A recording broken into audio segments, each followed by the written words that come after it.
जय हिंद।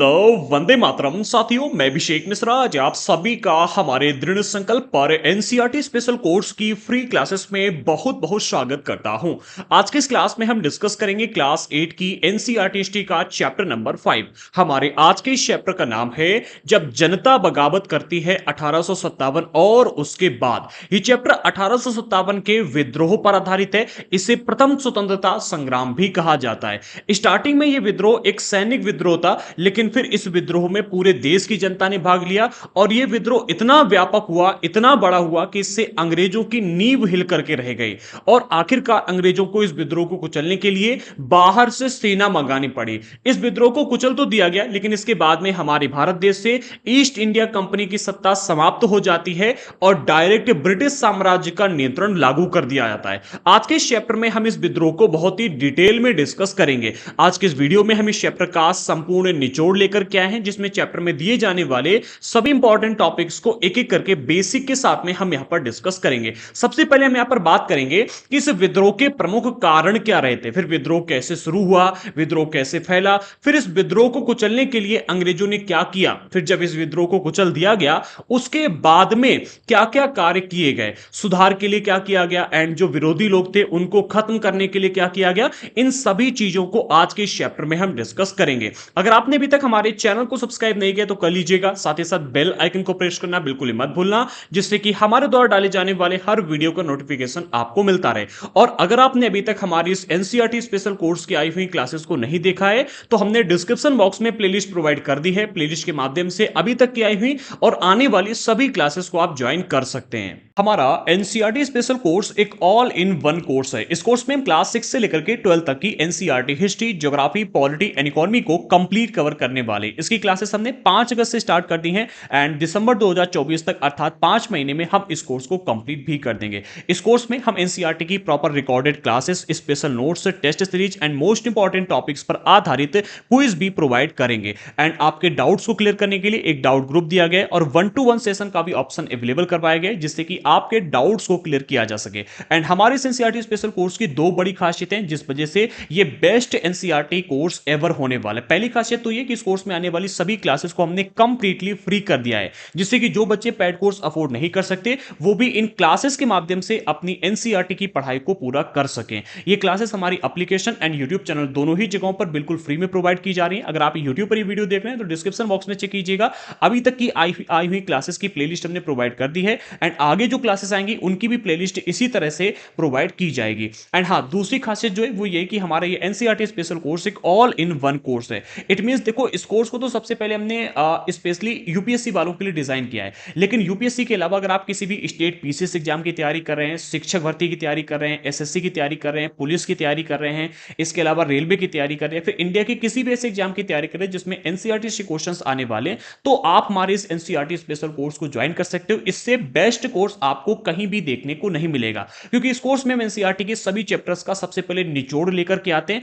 और फिर उसमें दिए गए हर एक टॉपिक को बेसिक से लेकर के एडवांस तक डिस्कस करते हैं, जिससे कि चैप्टर से बनने वाले हर एक प्रश्न को हम समझ सकें। इस कोर्स में आने वाली सभी क्लासेस तो फ्री हैं, लेकिन अगर आपको नोट्स चाहिए है, डाउट ग्रुप ज्वाइन करना है, टेस्ट सीरीज ज्वाइन करनी है या फिर क्विज ज्वाइन करनी है, तो इसके लिए आपको ये कोर्स परचेस करना पड़ेगा। एंड कोर्स परचेस करने के लिए सिंपली आप हमारे दृढ़ संकल्प ऐप को डाउनलोड कर लीजिएगा। ऐप की लिंक हमने डिस्क्रिप्शन बॉक्स में प्रोवाइड कर दी है। ये हमारा ऐप प्ले स्टोर पर अवेलेबल है। ऐप डाउनलोड करने के बाद में रजिस्टर कर लेना। जब आप रजिस्टर कर लेंगे तो कुछ इस तरह का इंटरफेस यहां पर आपको दिखेगा एंड यहां से आप NCERT notes, complete paid course, test series, syllabus, free content, इन सभी चीजों को एक्सेस कर पाएंगे। अगर हम एनसीईआरटी नोट्स या फिर पैड कोर्स की बात करें तो अभी हमने दो पैड कोर्स अवेलेबल करवा कर रखे हुए हैं। एक एनसीईआरटी स्पेशल कोर्स है और एक एनसीईआरटी बैच 1 बेसिक है। अगर आपको कंप्लीट एनसीईआरटी पढ़नी है क्लास 6 से लेकर 12 तक की, तो आप इस कोर्स को ज्वाइन कीजिएगा। केवल क्लास 6 से 8 तक की पढ़नी है तो आप इसे ज्वाइन कर सकते हैं। अगर आपको केवल नोट्स चाहिए तो भी आप यहां से ले सकते हो। अभी हमने क्लास 6 to 8 के नोट्स अवेलेबल करवा कर रखे हुए हैं, आगे के भी नोट्स जल्द ही अवेलेबल करवाए जाएंगे। सिंपली अगर आपको कोई भी परचेस करना है तो आप उस पर क्लिक कीजिएगा, आपको कुछ इस तरह का इंटरफेस दिखेगा। आप यहां पर सबसे पहले इसके बारे में डिटेल्स देख लीजिएगा एंड फिर कंटेंट क्या उसमें आपको मिलने वाला है वो देख लीजिएगा। फिर सिंपली बाय नाउ पर क्लिक करके आप उस कोर्स को परचेस कर सकते हैं। एंड अब चलिए इसी के साथ में हम आगे बढ़ते हैं और हमारे आज के इस चैप्टर पर फोकस करते हैं। तो चैप्टर का नाम है जब जनता बगावत करती है 1857 और उसके बाद। एंड हमें यहां पर सबसे पहले 1857 के विद्रोह के प्रमुख कारणों को समझना है। अब देखो 1857 का जो विद्रोह था ये हमारे भारत देश में अंग्रेजों के खिलाफ होने वाला न कोई पहला विद्रोह था और न कोई अंतिम विद्रोह था। इस विद्रोह के पहले भी कई सारे विद्रोह हुए और बाद में भी कई सारे विद्रोह हुए, जिनके विषय में हमने चैप्टर नंबर 2, 3 और 4 में बहुत ही बारीकी से डिस्कस किया। सभी के सभी विद्रोह नहीं दिए गए, लेकिन कुछ विद्रोह जो इंपॉर्टेंट है उनके विषय में हमने डिस्कस किया। अब यहां पर प्रश्न बनता है कि आखिरकार 1857 के विद्रोह को ही इतना इंपॉर्टेंट क्यों माना जाता है, इसको ही इतनी इंपॉर्टेंस क्यों दी गई। पहले इस चीज को समझ लेते हैं फिर हम आगे बढ़ते हैं। तो देखो 1857 से पहले जो विद्रोह हुए और जो बाद में विद्रोह हुए वो भारत देश के कुछ स्पेसिफिक एरियाज में हुए थे, जिस कारण से अंग्रेजों ने उन्हें बहुत ही आसानी से और बहुत ही निर्दयता पूर्वक कुचल दिया। लेकिन 1857 का जो विद्रोह था यह भारत देश के एक एरिया से आरंभ होकर के संपूर्ण भारत में फैल गया।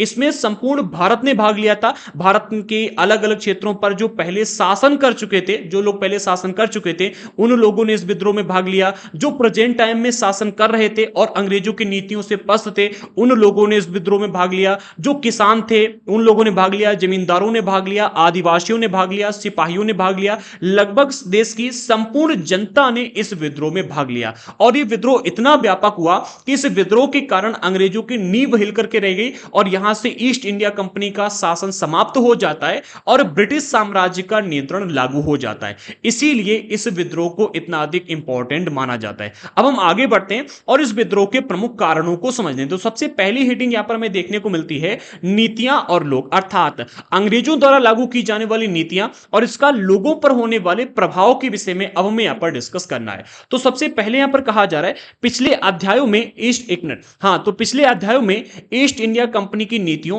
और जनता पर उसके प्रभावों के बारे में पढ़ा। इन नीतियों से राजाओं, रानियों, किसानों, जमींदारों, आदिवासियों, सिपाहियों सब पर तरह तरह के असर पड़े। हम यह भी देख चुके हैं कि जो नीतियां और कार्रवाइयां जनता के हित में नहीं होती या उनकी भावनाओं को ठेस पहुंचाती हैं, उनका लोग किस तरह से विरोध करते हैं। हमने चैप्टर नंबर 2, 3 और 4 में अंग्रेजों द्वारा लागू की जाने वाली नीतियां और जनता के द्वारा किए जाने वाले विद्रोहों के विषय में डिस्कस किया। कुछ नीतियों के मैं यहां पर आपको नाम बताता हूं, जैसे कि इन्होंने एक रेजिडेंटों को तैनात करके रखा हुआ था कई सारे राज्यों में। इसके अलावा सहायक संधि थोप करके कई सारे राज्यों को अपने साम्राज्य में मिला लिया, उनका क्या विलय कर लिया अपने साम्राज्य में, उनके साम्राज्यों को हड़प लिया, या फिर ये एक विलय नीति लेकर के आए थे। तो अंग्रेजों के द्वारा जो नीतियां लागू की जा रही थी, ठीक है, इनकी वजह से हमारे यहाँ के जो राजा और रानी लोग थे ये बहुत परेशान थे। इसके अलावा किसानों की बात की जाए तो अंग्रेजों ने जो भारी भरकम लगान लगाकर रखा हुआ था, इस वजह से ये किसान लोग बहुत ज्यादा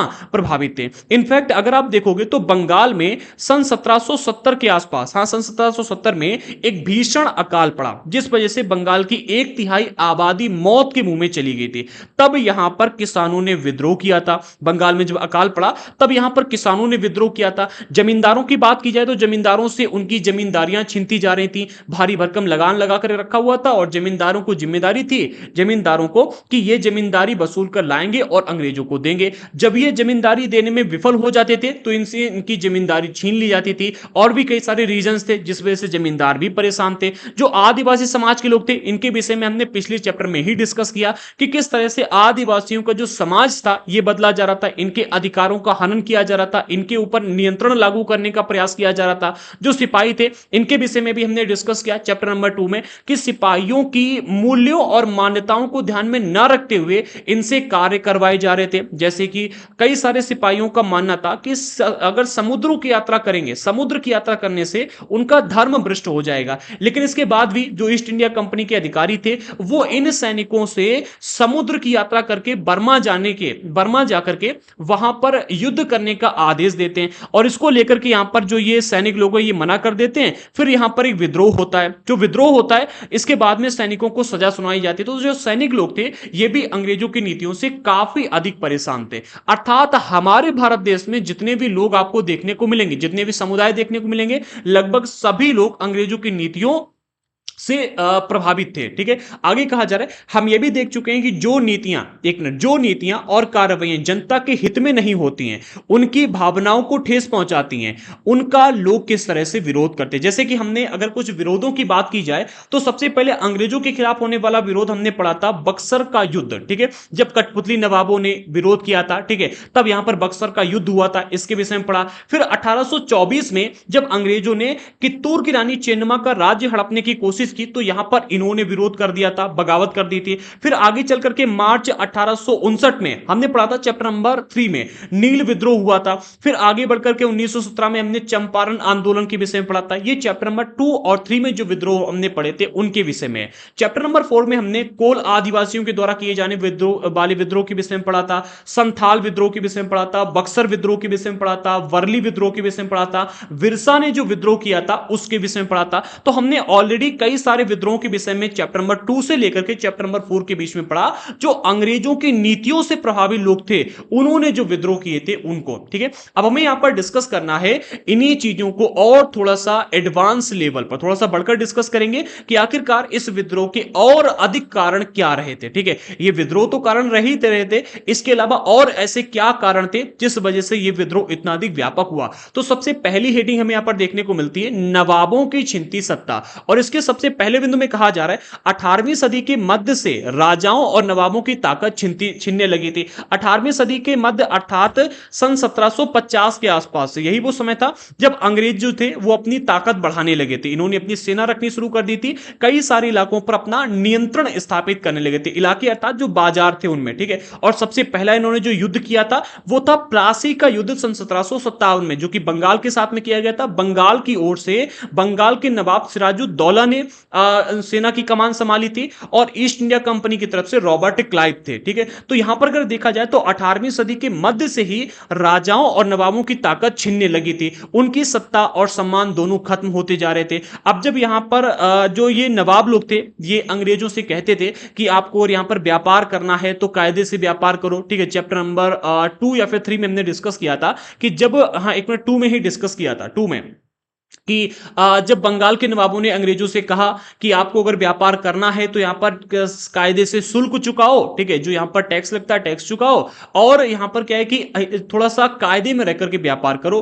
ठीक है, किलेबंदी को रोको, सेना जो आप खड़ी कर रहे हो सेना को भंग करो, सिक्के ढालना बंद करो। तो यहां पर इन्होंने क्या किया था, अंग्रेजों ने इस बंगाल के नवाब को अपमानित किया था और उनके खिलाफ बहुत ही अभद्र पत्र लिख करके भेजे थे। ठीक है, तो यहां पर जो नवाबों का जो सम्मान था वो भी छिनता जा रहा था और इनके खिलाफ युद्ध करके इनकी सत्ता भी छीनती जा रही थी। तो यहां पर हमने देखा कि 18वीं सदी से जो राजा और नवाब थे इनकी ताकत छीनने लगी थी, इनकी सत्ता और सम्मान दोनों खत्म होते जा रहे थे। बहुत सारे दरबारों में रेजिडेंट तैनात कर दिए गए थे। चैप्टर नंबर 2 में हमने पढ़ा था कि रेजिडेंट किसे कहते हैं और इनकी ताकत क्या होती है। बहुत सारे राज्यों में रेजिडेंट तैनात कर दिए गए थे। स्थानीय शासकों की स्वतंत्रता घटती जा रही थी, क्योंकि जब शासक थे, जो स्थानीय शासक हुआ करते थे, उनके साम्राज्य में रेजिडेंटों को तैनात कर दिया गया था। कुछ इलाकों में सहायक संधि थोप दी गई थी। कुछ स्थानीय शासकों के ऊपर विलय नीति लगा करके उनके राज्य को हड़प लिया गया था, जैसे कि झांसी की रानी जो थी उनके राज्य को विलय नीति की तहत हड़प लिया गया था। अगर हम बात करें हैदराबाद या फिर अवध की, तो इनके कुछ इलाकों को सहायक संधि के माध्यम से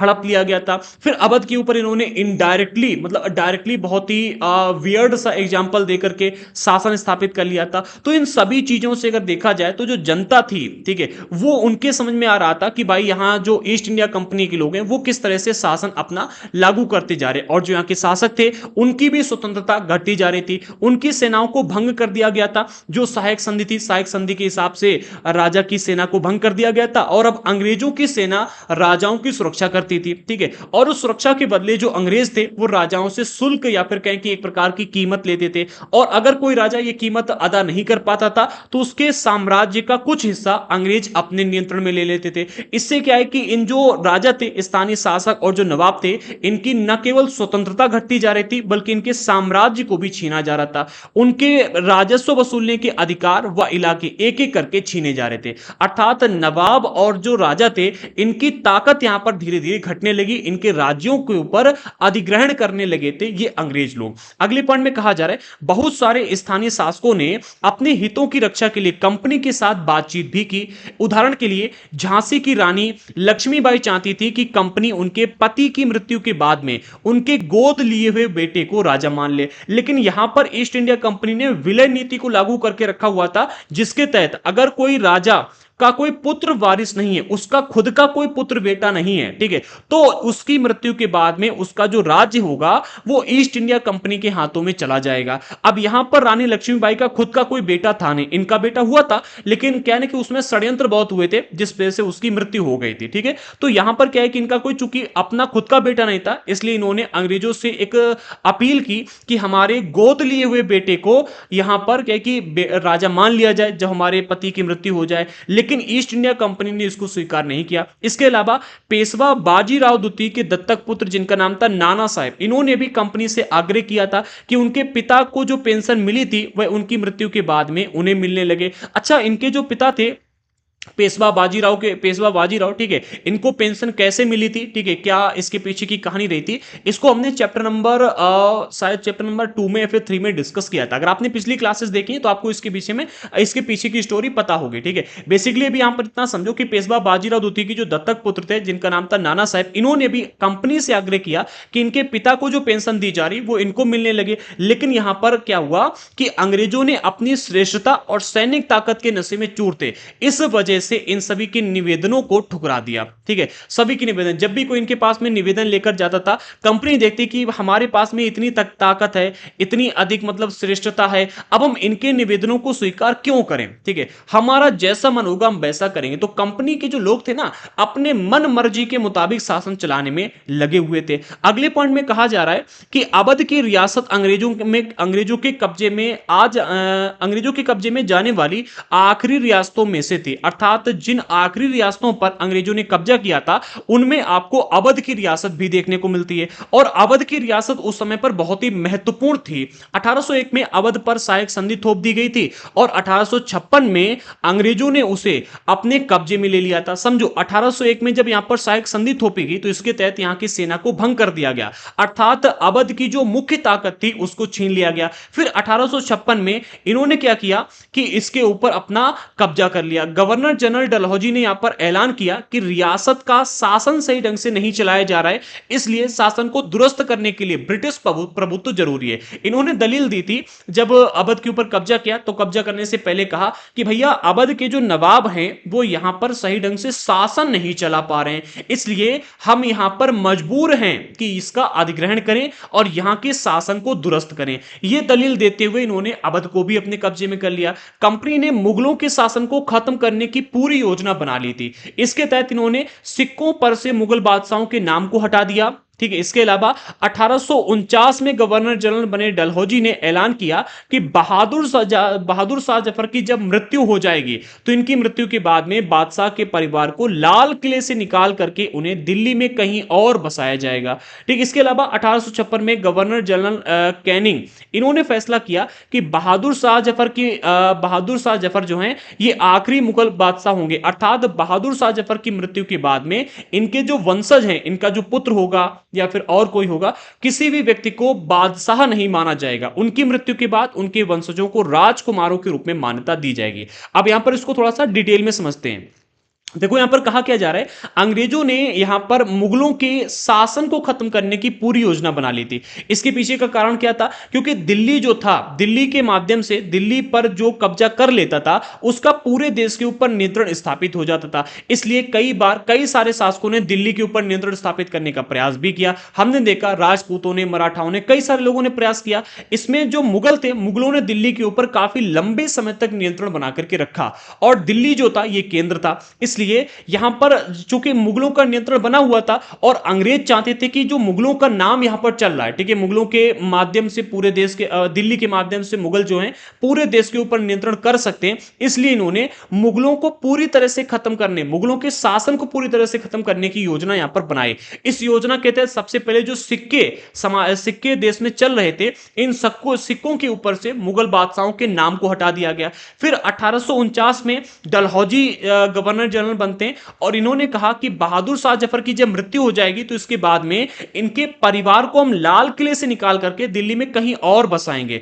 फिर आगे चल करके जनरल कैनिंग आते हैं और इन्होंने ऐलान कर दिया कि बहादुर शाह जफर जो होंगे वो आखिरी मुगल बादशाह होंगे। इनकी मृत्यु के बाद में इनके वंशजों को राजकुमार के रूप में मान्यता मिलेगी, ना कि शासक के रूप में या फिर कहें कि नवाब के रूप में, इससे या फिर कहें कि बादशाह के रूप में। ठीक है, इससे क्या है कि जो मुगल थे वो इनसे काफी अधिक प्रभावित हुए और मुगल भी क्या है कि अपने षड्यंत्र रचना मुगलों ने शुरू कर दिया कि किस तरह से अंग्रेजों को यहां से भगाया जाए। आगे बढ़ते हैं, अगला हमें मिलता है किसान और सिपाही। अब हमें यहां पर डिस्कस करना है कि किसान और सिपाही आखिरकार क्यों अंग्रेजों से बहुत अधिक प्रभावित थे, ठीक है, जिस वजह से इन्होंने इस आंदोलन में भाग लिया। तो सबसे पहले बिंदु में यहां पर कहा जा रहा है गांव में किसान और जमींदार भारी भरकम लगान और कर वसूली के सख्त तौर तरीकों से परेशान थे। इनफैक्ट हमने पढ़ा था कि बंगाल में सन 1770 में एक भीषण अकाल पड़ा था जिस वजह से वहां की 1/3 जनता की मौत हो गई थी और इसके चलते उन्होंने वहां पर एक बहुत बड़ा विद्रोह भी किया था। आगे चल करके कई सारे इलाकों में जो किसान लोग थे इनके ऊपर भारी भरकम लगान लगाया जा रहा था और बहुत ही सख्त तरीके से इनसे कर वसूला जा रहा था। इस वजह से कई के कई गांव बंजर हो गए थे, कई के कई गांव वीरान हो गए थे, लोग गांव छोड़कर भाग रहे थे, किसान जो थे वो अपनी जगह जमीन सब छोड़ करके भाग रहे थे। तो किसान जो थे वो इनकी नीतियों से बहुत बुरी तरह से प्रभावित थे। बहुत सारे लोग महाजनों से लिया कर्ज नहीं लौटा पा रहे थे, कर्ज लेकर के टैक्स चुकाया था और उस कर्ज को चुका ही नहीं पा रहे थे क्योंकि खेती से जो उत्पादन मिलता था उस उत्पादन को अंग्रेज लोग बहुत ही सस्ती दर पर खरीद लेते थे और बहुत ही भारी भरकम इनसे लगान लेते थे, जिससे कि किसानों के पास में सिर्फ उतना ही पैसा बच पाता था जितना कि ये अपने जीवन के ऊपर खर्च कर सके, अर्थात जितने पैसे का इस्तेमाल करके ये जीवित रह सके। इसलिए इन्होंने जो कर्ज ले रखा था उस कर्ज को भी अब चुका नहीं पा रहे थे। इस कारण से उनकी पीढ़ियों पुरानी जमीन उनके हाथ से निकलती जा रही थी। अब ये मजदूरी करने के लिए मजबूर हो गए थे और अपने गांव को छोड़ करके भागने के लिए मजबूर हो गए थे। इस वजह से कहीं ना कहीं जो किसान थे वो अंग्रेजों की नीतियों से बहुत बुरी तरह से प्रभावित थे और जब 1857 का विद्रोह हुआ तो किसानों ने इस विद्रोह में बहुत ही बढ़ चढ़ करके भाग लिया। अगले बिंदु में कहा जा रहा है कंपनी के तहत काम करने वाले भारतीय सिपाहियों के असंतोष की अपनी वजह थी। जो कंपनी के अंदर भारतीय सिपाही कार्य कर रहे थे ये भी अंग्रेजों की नीतियों से परेशान थे। क्यों, इसको भी समझो। वे अपने वेतन भत्तों सेवा शर्तों के कारण परेशान थे, अर्थात इनको जो वेतन दिया जा रहा था, भत्ता दिया जा रहा था, जो सेवाएं जो इनसे काम कराने के लिए शर्तें इनके ऊपर लागू की जा रही थी कि मतलब कहते हैं ना प्राइवेसी पॉलिसी, या फिर कहें कि भैया अगर आप हमारे यहाँ काम करोगे तो आपको इन नियमों का, हाँ जो नियम थे, ठीक है, तो अंग्रेजों द्वारा दिए जाने वाले वेतन भत्ते और जो नियम लागू किए गए थे इन नियमों की वजह से भारतीय सिपाही लोग बहुत परेशान थे। कई नियम उनकी धार्मिक भावनाओं और आस्थाओं को ठेस पहुंचाते थे। कई सारे नियम ऐसे भी थे जिनको मतलब भारतीय लोग नहीं जिनका पालन करना चाहते थे क्योंकि ये नियम इन भारतीय लोगों की भावनाओं और आस्थाओं को ठेस पहुंचाने में लगे हुए थे। उदाहरण के लिए उस समय बहुत से लोग और सिपाहियों को लगता था कि समुद्र यात्रा से उनका धर्म और जाति भ्रष्ट हो जाएंगे। फिर भी 1824 में सिपाहियों को कंपनी की ओर से लड़ने के लिए समुद्र के रास्ते बर्मा जाने का आदेश दिया गया तो उन्होंने हुक्म मानने से इनकार कर दिया। जब यहां पर हमारे यहां के जो सिपाही लोग थे, भारतीय सिपाही थे, इनका मानना था कि अगर हम समुद्र यात्रा करेंगे तो इससे हमारा धर्म भ्रष्ट हो जाएगा और समाज की जो मान्यताएं होती हैं उनके खिलाफ जाकर के आज तक कोई नहीं बच पाया है। तो अंग्रेज कैसे बच जाते, ठीक है, अंग्रेजों ने इसके खिलाफ जाकर के इनसे कहा कि नहीं, आपको वहां जाकर के समुद्र की यात्रा करनी होगी और समुद्र की यात्रा करके आपको बर्मा जाना होगा और वहां पर युद्ध करना होगा। ठीक है, अब यहां पर क्या हुआ कि जो सैनिक थे उन्होंने अंग्रेजों का हुक्म मानने से इनकार कर दिया। उन्हें जमीन के रास्ते जाने से कोई इतराज नहीं था। यहां के सैनिकों ने कहा कि भाई हम जमीन के रास्ते चले जाएंगे और युद्ध करेंगे जाकर, लेकिन हम समुद्र के रास्ते नहीं जाएंगे। समुद्र के रास्ते जाने से इन्होंने इनकार कर दिया। सरकार का हुक्म ना मानने के कारण उन्हें सख्त सजा दी गई। अब यहां पर क्या हुआ, अब चूंकि अंग्रेज लोग जो थे ये अनुशासन बहुत मानते थे, ठीक है, इनको अनुशासन में रखना मतलब बहुत पसंद था, इसलिए इन्होंने क्या किया, इन सिपाहियों को बहुत ही सख्त सजा दी। क्योंकि यह मुद्दा अभी खत्म नहीं हुआ था, इसलिए 1856 में कंपनी को एक नया कानून बनाना पड़ा। अब जो ये मुद्दा था कि समुद्र पार जाकर के अगर हम युद्ध करेंगे, फिर समुद्र की यात्रा करेंगे, तो इससे हमारा धर्म भ्रष्ट हो जाएगा, ये मान्यता खत्म नहीं हो पा रही थी और इसके चलते कई बार मतलब लोग विरोध भी कर रहे थे। ये मुद्दा खत्म होने का नाम ही नहीं ले रहा था। और अभी क्या हुआ, 1856 में कंपनी ने एक नया कानून बना दिया। ये मुद्दा खत्म नहीं हुआ था, लेकिन इसके बाद भी कंपनी ने एक नया कानून बनाया।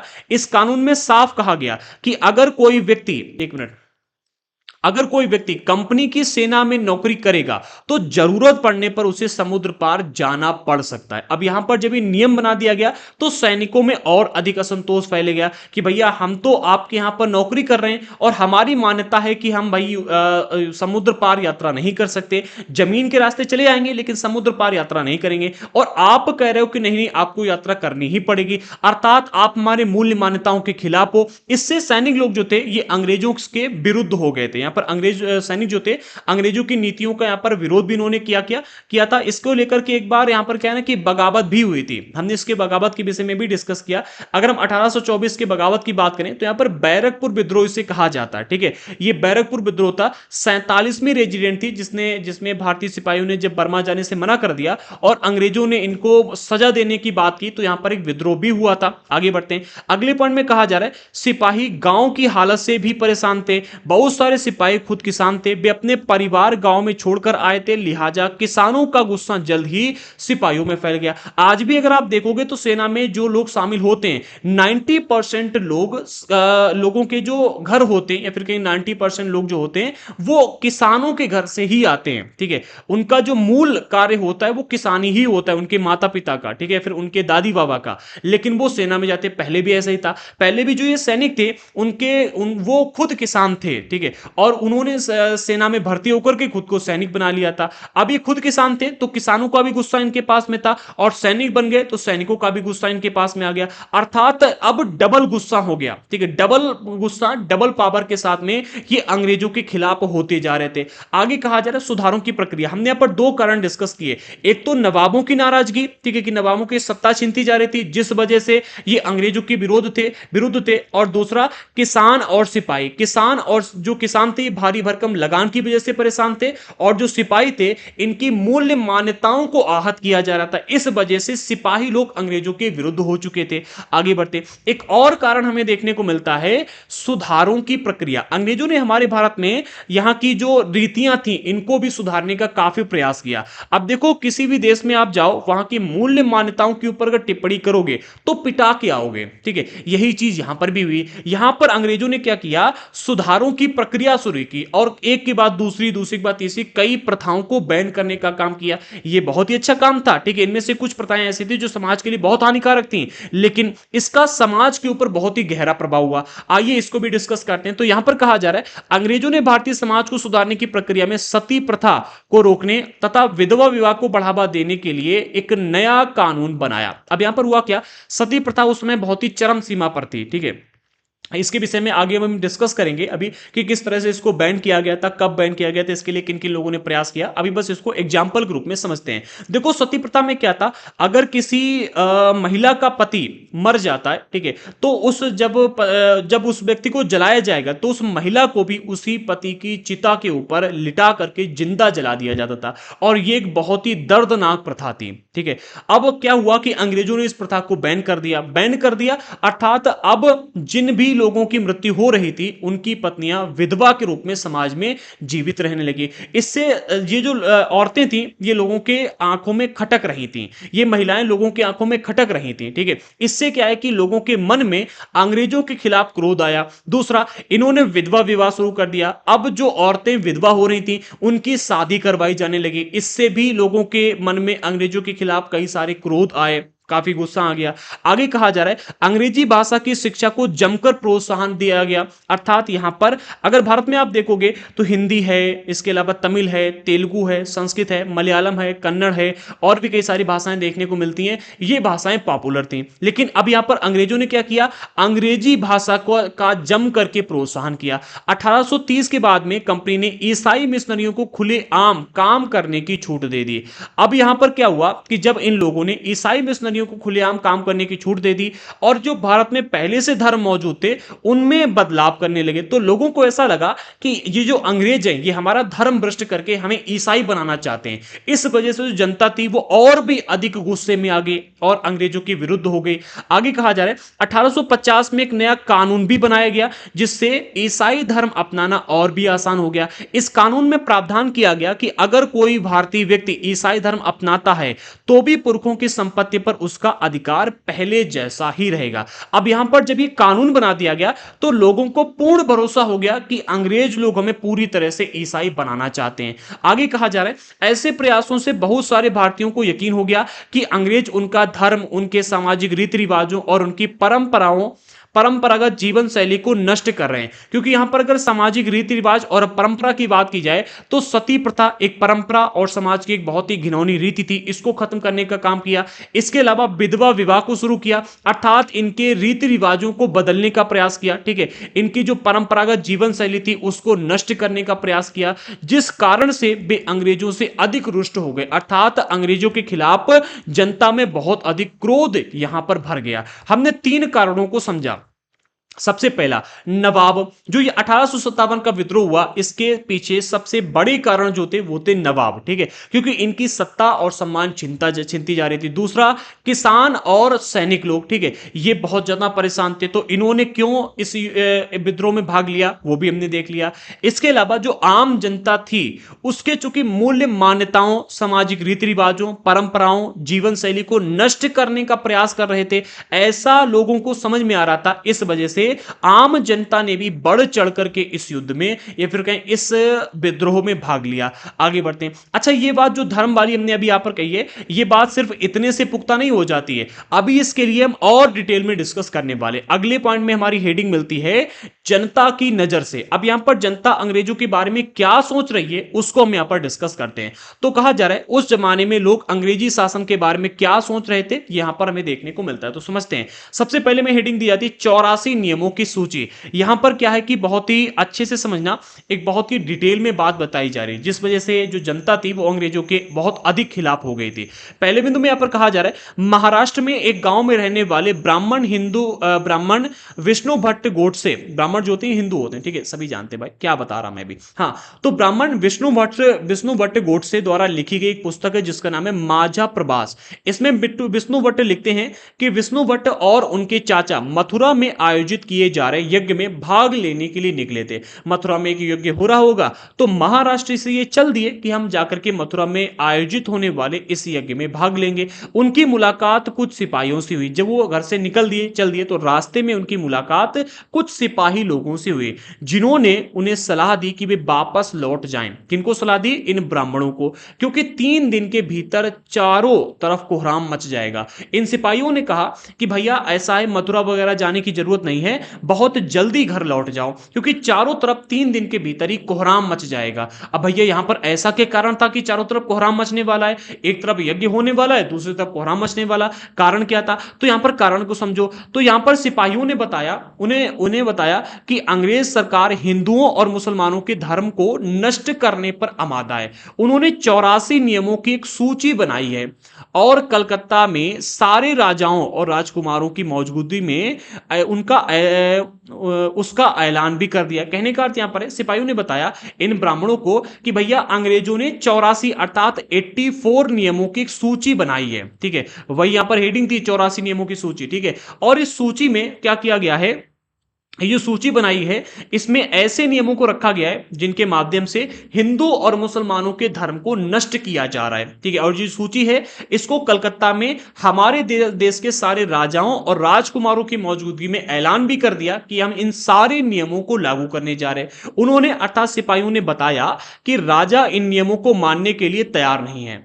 अर्थात जब अंग्रेजों ने इन नियमों का ऐलान किया तो राजाओं ने इन नियमों को मानने से इनकार कर दिया। उन्होंने अंग्रेजों को घातक परिणाम की चेतावनी दी। राजा भारी गुस्से से अपनी राजधानी को लौट गए हैं। तमाम बड़े लोग योजना बना रहे हैं। धर्म युद्ध की तारीखें तय कर ली गई हैं और मेरठ छावनी से एक गुप्त योजना तैयार करके विभिन्न छावनियों में भेजी गई है। अर्थात यहां पर युद्ध की बात कर दी। यहां पर इन ब्राह्मणों को बताया गया कि भैया आप जल्दी से जल्दी घर लौट जाओ, ठीक है, क्योंकि 3 दिन के अंदर कोहराम मच जाएगा। अंग्रेज लोग हिंदू और मुसलमानों के धर्म को नष्ट करने पर आमादा हैं। 84 नियमों की सूची तैयार कर ली गई है। इन नियमों को लागू किया जा रहा है। इसके लिए जो राजा लोग हैं वो इसके विरोध में आ चुके हैं और राजा और राजकुमार ये सभी लोग रणनीतियां बनाने लगे जिससे कि इसके विरुद्ध युद्ध किया जाए और इस युद्ध को धर्म युद्ध नाम दिया गया। इससे क्या है कि अगर आप देखो एक व्यक्ति से दूसरे व्यक्ति, दूसरे से तीसरे व्यक्ति, जनता के बीच में एक खबर फैल गई कि जो जो अंग्रेज लोग हैं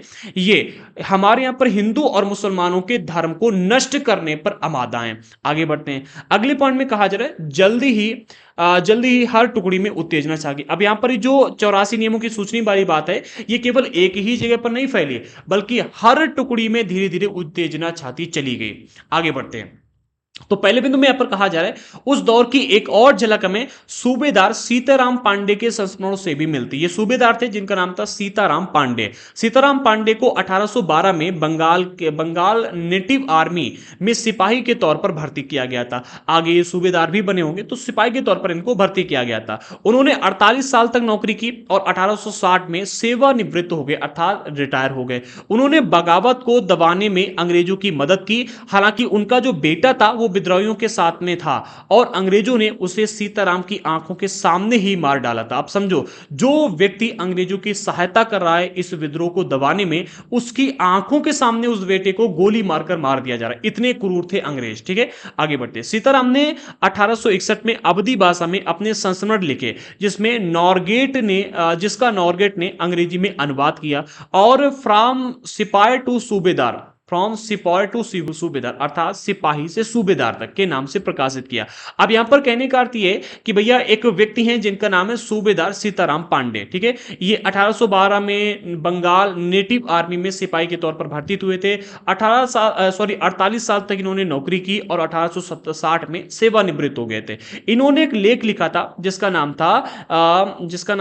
इन्होंने एक लेख लिखा था अवधी भाषा में, ठीक है, जिसका अंग्रेजी में अनुवाद भी किया गया। अंग्रेजी में इस पुस्तक का नाम रखा गया फ्रॉम सिपाही टू सूबेदार, ठीक है, और हिंदी में सिपाही से सूबेदार तक, ठीक है, इस पुस्तक का नाम रखा गया। अच्छा, इन्होंने इस लेख में क्या लिखा था, क्या जानकारी दी, उसको भी समझ लो। अभी यहां पर बस इतना याद रखना कि यहां पर जो सिपाहियों के द्वारा इन दो हिंदू ब्राह्मणों को जानकारी दी गई थी उसमें यह भी बताया गया कि मेरठ छावनी से गुप्त योजना तैयार करके विभिन्न छावनियों में भेजी जा रही। छावनी जो है ये सैनिक छावनियां थी अर्थात सैनिकों को उकसाया यहां पर जा रहा है क्योंकि जो सैनिक थे उनके भी धर्म को भ्रष्ट किया जा रहा था और इस वजह से जो सैनिक थे वो भी अंग्रेजों के विरोध में आ चुके थे। तो यहां पर अगले पॉइंट में कहा जा रहा है सीताराम पांडे ने लिखा कि मेरा मानना है कि अवध पर हुए कब्जे से सिपाहियों के भीतर गहरा अविश्वास भर गया था। इनका कहना यह था कि जब हमने अंग्रेजों ने अवध के ऊपर कब्जा किया तो इससे सिपाही लोग जो थे वो काफी प्रभावित हुए और सिपाहियों के अंदर अविश्वास पैदा हो गया था। वे सरकार के खिलाफ साजिश रचने लगे। इनका कहना यह था कि भैया ये जो हमने अवध पर कब्जा किया है इस वजह से जो ये सिपाही हैं ये अंग्रेजों के खिलाफ हुए हैं और साजिश रचने लगे। इनका यह मानना नहीं था कि इन लोगों के धर्म को भ्रष्ट करने की बात की जा रही है, इसलिए सिपाही लोग जो थे वो नाराज थे। आगे बढ़ते हैं। अवध के नवाब और दिल्ली बादशाह के नुमाइंदों ने 1000 झूठ गढ़ डाले और सिपाहियों को अपने मालिकों अर्थात अंग्रेजों के खिलाफ बगावत करने के लिए उकसाया। अब यहां पर इनका मानना यह था कि अवध के जो नवाब थे, ठीक है, जिनको उनकी गद्दी से हटा करके वहां पर अंग्रेजों ने अपना नियंत्रण लागू कर दिया था और दिल्ली के बादशाह के जो नुमाइंदे थे, दिल्ली के बादशाह अर्थात कौन थे, बहादुर शाह जफर के चमचे आप कह सकते हो, ठीक है।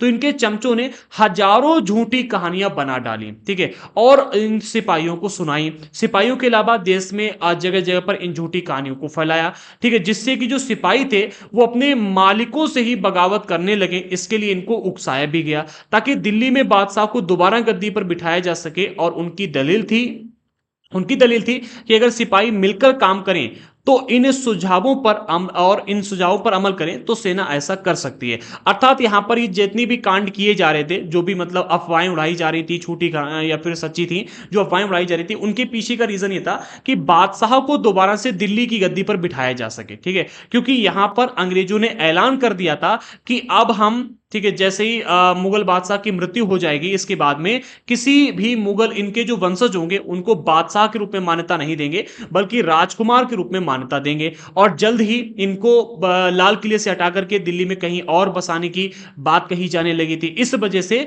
ये लोग जो थे काफी परेशान हो गए थे। ठीक है, जो बादशाह के नुमाइंदे थे या फिर चमचे थे आप कह सकते हो, तो इन्होंने बादशाह को दोबारा गद्दी पर बिठाने के लिए, इनको बादशाह के रूप में स्थापित करने के लिए हजारों झूठी कहानियां बनानी शुरू कर दी। ठीक है, सैनिकों को उकसाना शुरू कर दिया और सैनिकों से ये कहा कि अगर हम मिल करके काम करें, ठीक है, तो क्या है कि हम दोबारा से बादशाह को गद्दी पर बिठा सकते हैं एंड अपनी और तुम्हारे धर्म की रक्षा भी कर सकते हैं। ठीक है, अगले पॉइंट में कहा जा रहा है, संयोग से इसी समय ये जो सीताराम पांडे ने लिखा कि संयोग से इसी समय सरकार ने नई राइफल के इस्तेमाल का तरीका सिखाने के लिए सैनिकों को विभिन्न छावनियों में भेजा। कहना इनका यह था कि भाई अब नई राइफल आई इसी टाइम पीरियड में, और इन नई राइफलों के को चलाया कैसे जाए ये सिखाने के लिए सैनिकों को विभिन्न सैनिक छावनियों में भेजा, अर्थात ट्रेनिंग सेंटर में भेजा, जहां पर इनको ट्रेनिंग दी जानी थी। इसी दौरान यह खबर फैल गई कि इन राइफल्स में इस्तेमाल होने वाले कारतूसों पर गाय और सूअर की चर्बी का लेप लगाया गया है। अब समझो यहां पर खबर क्या फैलाई गई कि इन कारतूसों के ऊपर गाय और सूअर की चर्बी का लेप लगाया गया है। गाय जो है ये हिंदुओं के लिए बहुत ही पूजनीय है, और जो सूअर है इसको फूटी आंख भी मुसलमान लोग देखना नहीं चाहते। सूअर से बहुत घृणा करते हैं। ठीक है, सूअर को अगर छू भी ले तो ये अपने लिए बहुत ही बुरा मानते हैं, असगुन मानते हैं। ठीक है, इसलिए अब जब यहां पर ये कहानियां बताएंगे, ये बातें लोगों को, सैनिकों को बताएंगे कि भैया जिन राइफलों की ट्रेनिंग लेने के लिए आप जा रहे हो, उन राइफलों के मतलब कारतूसों के ऊपर गाय और सूअर की चर्बी का लेप लगा हुआ है। इससे जो सैनिक लोग थे वो और भड़क गए। इनको लगा कि हाँ, अब तो हमें समझ में आ रहा है कि अंग्रेज जो हैं ये हमारे धर्म को भ्रष्ट करने पर आमादा हैं और हमारे धर्म को भ्रष्ट करके ही रहेंगे, क्योंकि दोनों के लिए दोनों ही चीजें बहुत ज्यादा अलग हमें देखने को मिल रही हैं। आगे बढ़ते हैं, हमारी रेजिमेंट के लोग दूसरे लोगों को लिख करके खबर भेजने लगे। सीताराम पांडे का कहना ही था, सीताराम पांडे ही हैं ये, एक मिनट, हाँ सीताराम पांडे। तो सीताराम पांडे का कहना यह था कि इनकी रेजिमेंट के जो लोग थे वो भी दूसरे लोगों को पत्र लिख करके भेजने लगे कि भैया कारतूसों में गाय और सूअर की चर्बी का लेप लगा हुआ है, सावधान हो जाओ। ठीक है, जल्द ही हर एक रेजिमेंट में उत्तेजना का माहौल बन गया, यानी कि हर एक रेजिमेंट के पास में खबर फैल गई और हर एक रेजिमेंट जो था उसमें क्रोध की भावना उत्पन्न हो गई। अवध पर कब्जे के कारण सिपाही पहले से गुस्सा थे। स्वार्थी लोगों ने फौरन ये कहानी गढ़ दी कि अंग्रेज तो सबको ईसाई बनाना चाहते हैं, क्योंकि ईसाइयों के लिए ना तो गाय को खाना मतलब अपराध है, ठीक है, या फिर अच्छा बुरा मानते हैं, और ना ही सूअर को खाना बुरा मानते हैं। तो इन्होंने कहा कि भाई तुम सबको ये ईसाई बनाना चाहते हैं, मानो या ना मानो, ठीक है, अगर इनके साथ में रहोगे तो ये तुम्हारे धर्म को भ्रष्ट करके और ईसाई बना ही देंगे। ये कहानियां गढ़ी जाने लगी और बहुत बड़े पैमाने पर फैलाई जाने लगी। इसलिए उन्होंने ऐसे यहां पर ही कहानी बनाई गई कि ये आप सबको ईसाई बनाना चाहते, इसलिए उन्होंने ऐसे कारतूस तैयार किए हैं ताकि उन्हें इस्तेमाल करने से मुसलमान और हिंदू दोनों ही भ्रष्ट हो जाएं। अब इन्होंने ऐसी कहानियां कर दी। इससे हुआ क्या कि जो सैनिक लोग थे उनमें बहुत बुरे पैमाने पर आक्रोश पैदा हो गया। अगले पॉइंट में कहा जा रहा है, कर्नल साहब का मानना था कि ये जो बेचैनी है जो उन्हें भी साफ दिखाई दे रही थी, इस बार भी अपने आप ही खत्म हो जाएगी। यहां पर हुआ क्या था कि इससे पहले भी सैनिकों ने विद्रोह किया था, ठीक है, जिसके विषय में हमने पढ़ा जब इनको बर्मा जाने के लिए कहा गया और इन्होंने कहा कि भाई इससे हमारा धर्म भ्रष्ट हो जाएगा, ये नहीं गए, कुछ लोगों को सजा भी दी गई। इसको लेकर जो बेचैनी आई थी ये धीरे धीरे अपने आप मतलब बढ़ रही थी, बट इसका कोई इतना बड़ा इंपैक्ट देखने को नहीं मिला कि पूरे भारत में विद्रोह खड़ा हो जाए और इससे अंग्रेजों की जो सत्ता है वो संकट में पड़ जाए। ऐसा ही उन्होंने कर्नल साहब ने सोचा कि भाई जैसी वो बेचैनी थी वैसे ये बेचैनी है, ठीक है, जैसी वो बेचैनी चली आ रही एक और बेचैनी चली जाएगी, ठीक है। ये इतना बड़ा इशू लोगों ने माना नहीं, लेकिन ये इशू बहुत बड़ा बन गया। कैसे इशू बड़ा बना, अब इस चीज को समझो। यहां तक हमने विद्रोह के कारणों को समझ लिया है, ठीक है। कि विद्रोह के कारण क्या थे। एक तो सैनिकों को किस तरह से उकसाया गया, ये हमने यहां पर समझा, ठीक है, कि सैनिक पूरी तरह से कैसे तैयार हो गए विद्रोह करने के लिए। दूसरा, जनता में भी किस तरह से ये बात फैलाई गई कि तुम्हारे धर्म को नष्ट करने के लिए 84 नियमों की सूची तैयार की गई है, ठीक है। उससे पहले हमने ये देखा कि जनता जो धर्म में सुधार किए जा रहे थे इसको लेकर पहले से प्रभावित थी। इससे पहले किसान और सिपाही लोग पहले से कैसे प्रभावित थे अंग्रेजों की नीतियों की वजह से, वो भी हमने डिस्कस किया। इससे पहले जो नवाब थे इनकी सत्ता छीनती जा रही थी और ये कैसे अंग्रेजों से क्रोधित थे, प्रभावित थे, ये भी हमने डिस्कस किया। अब हमें यहां पर डिस्कस करना है कि जब ये सारी अफवाहें फैल गई, अब जब आंदोलन शुरू हुआ, ठीक है, जब विद्रोह शुरू हुआ तो क्या हुआ, ठीक है, सैनिक विद्रोह अब जन विद्रोह कैसे बना, सैनिक विद्रोह कैसे शुरू हुआ और सैनिक विद्रोह जन विद्रोह में कैसे तब्दील हुआ। तो यहां पर सबसे पहले कहा जा रहा है, यद्यपि शासक और प्रजा के बीच संघर्ष कोई अनोखी बात नहीं होती, लेकिन कभी कभी ये संघर्ष इतने फैल जाते हैं कि राज्य की सत्ता छिन्न भिन्न हो जाती है। देखो, राजा और प्रजा के बीच में आंदोलन होना, संघर्ष होना कोई नई बात नहीं। आज के टाइम पर भी कई सारे आंदोलन होते कि नहीं होते। अभी पुलिस का जब पेपर लीक हो गया तो कितना बड़ा आंदोलन किया गया। इसी तरह से अभी जब रेप कांड हुआ तो सरकार के खिलाफ कितना बड़ा आंदोलन किया गया। भाई पूरे देश में इसके लिए ट्वीट डाले गए, पोस्ट डालेंगे। अब वो बात अलग है कि मतलब वहां पर हुआ या नहीं हुआ, वो अलग का मैटर है, बट आंदोलन हुआ, संघर्ष हुआ कि नहीं हुआ, ठीक है। अब वो भी बात अलग है कि भैया खुद राजा नीचे आ गया, ठीक है, और किसके खिलाफ संघर्ष करने लगा ये हमें भी नहीं पता, ठीक है, किसी को नहीं पता। यहां पर सुप्रीम कोर्ट ने भी कहा कि भैया तुम क्यों संघर्ष करने में लगे हुए हो, ठीक है।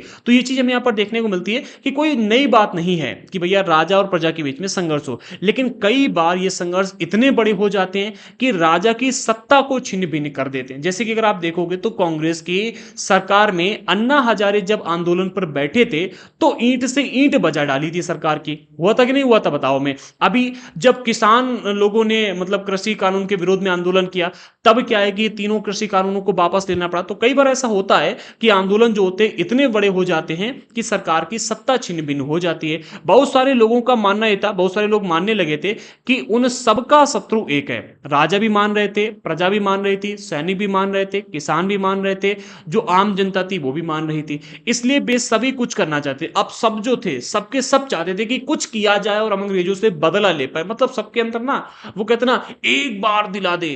तो आपने देखा ना कई बार वो वायरल होता है शॉर्ट वीडियो में, ठीक है, एक मीम बना हुआ, एक बार दिला दे। वही इसी तरह से अब जनता सब मांगने लगी कि हमें विद्रोह चाहिए, अंग्रेजों को मारना है, भगाना है, ये करना है, वो करना है। अब डिमांड आ गई सबके सब, सब एकदम मोटिवेट होकर के बैठे थे। इस तरह की स्थिति में हालात अपने हाथ में लेने के लिए लोगों को संगठित होना पड़ता है। भैया मतलब जब भी ऐसी स्थितियां आती हैं तो आप अकेले अगर निकलोगे तो बजाए जाओगे, लेकिन अगर संगठन के साथ में आगे बढ़ोगे तो जीत पाओगे। तो यहां पर अब संगठन की आवश्यकता थी। उन्हें संचार, पहलकदमी और आत्मविश्वास का परिचय देना होता था। ऐसा नहीं कि हम विद्रोह करने के लिए गए, छाती फुला करके गए कि हां हम सरकार की ईंट से ईंट बजाएंगे, ये करके दिखा देंगे, वो करके दिखा देंगे, और सरकार ने एक हवाई फायर की और आप दुम दबा के भाग लिए। ऐसा नहीं होना चाहिए। आपके अंदर आत्मविश्वास होना चाहिए कि हां हम करके दिखाएंगे, मोटिवेशन के साथ में आगे बढ़ो, ठीक है। दूसरा, आप संचार और पहलकदमी इनका भी परिचय दो कि भाई बहुत बड़े लोगों तक अपनी पहुंच दिखाओ, ठीक है। जनता से संपर्क करो, संचार के माध्यम जो हैं वो आपके मजबूत होने चाहिए। ऐसा ना हो कि आप अकेले ही पड़ जाए, ठीक है। और आपकी पहलकदमी अर्थात जो आप अपना समर्थन जुटा रहे हो, ठीक है, जो आप कार्य कर रहे हो वो बहुत ही तेजी से होने चाहिए। अगर ये तीनों काम आप एक साथ करोगे तभी आपका जो आंदोलन है वो सफल हो पाएगा। आगे कहा जा रहा है भारत के उत्तरी भागों में 1857 में एक ऐसी ही स्थिति पैदा हो गई जब संचार, पहलकदमी और आत्मविश्वास तीनों का बहुत ही सुंदर परिचय हमें देखने को मिला और लोग संगठित हो गए। फतेह और शासन के 100 साल बाद सबसे पहले उन्होंने 1757 में लड़ाई लड़ी थी जिसे प्लासी का युद्ध कहा गया, बंगाल के खिलाफ, ठीक है, और यहां पर इनकी जीत हुई थी। यहां से इनकी सत्ता आरंभ होती है और 1857 तक आते आते अर्थात फतेह और शासन के 100 साल बाद ईस्ट इंडिया कंपनी को एक अब भारी विद्रोह से जूझना पड़ रहा था। 100 साल बाद एक बहुत ही बड़ा विद्रोह हुआ। मई 1857 में शुरू हुई इस विद्रोह, इस बगावत ने भारत में कंपनी का अस्तित्व ही खतरे में डाल दिया। अब हुआ क्या, जो ईस्ट इंडिया कंपनी थी उसका खुद का अस्तित्व खतरे में पड़ गया। पूरा भारत इनके विरोध में खड़ा हो गया। मेरठ से शुरू करके सिपाहियों ने कई जगह पर बगावत की। सिपाहियों को जहां मौका मिलता था वहां बगावत करना शुरू कर देते थे। जैसे ही समर्थन मिलता था, दूसरे रेजिमेंट के, तीसरे रेजिमेंट के, चौथे रेजिमेंट के, पांचवें रेजिमेंट के, हर रेजिमेंट के लोगों ने बगावत करनी शुरू कर दी। ठीक है, आगे बढ़ते, समाज के विभिन्न तबकों के असंख्य लोग विद्रोही तेवरों के साथ उठ खड़े हुए। अब भैया असंख्य लोग यानी कि समाज में रहने वाले बहुत सारे लोगों ने विद्रोही तेवरों का समर्थन करना शुरू कर दिया, लोगों का विद्रोहियों का समर्थन करना शुरू कर दिया। कुछ लोग मानते थे कि 19वीं सदी में उपनिवेशवाद के खिलाफ दुनिया भर में यह सबसे बड़ा सशस्त्र संघर्ष था। यानी कि दुनिया भर में जितने भी संघर्ष हो रहे थे इस टाइम में 19वीं सदी का, ठीक है, यानी 1800 से लेकर के 1900 के बीच में जितने भी संघर्ष हुए, उन सभी संघर्षों में सबसे बड़ा संघर्ष यही था। और कहीं ना कहीं इसीलिए इस संघर्ष को इतना इंपॉर्टेंट भी माना जाता है। चलिए आगे बढ़ते हैं।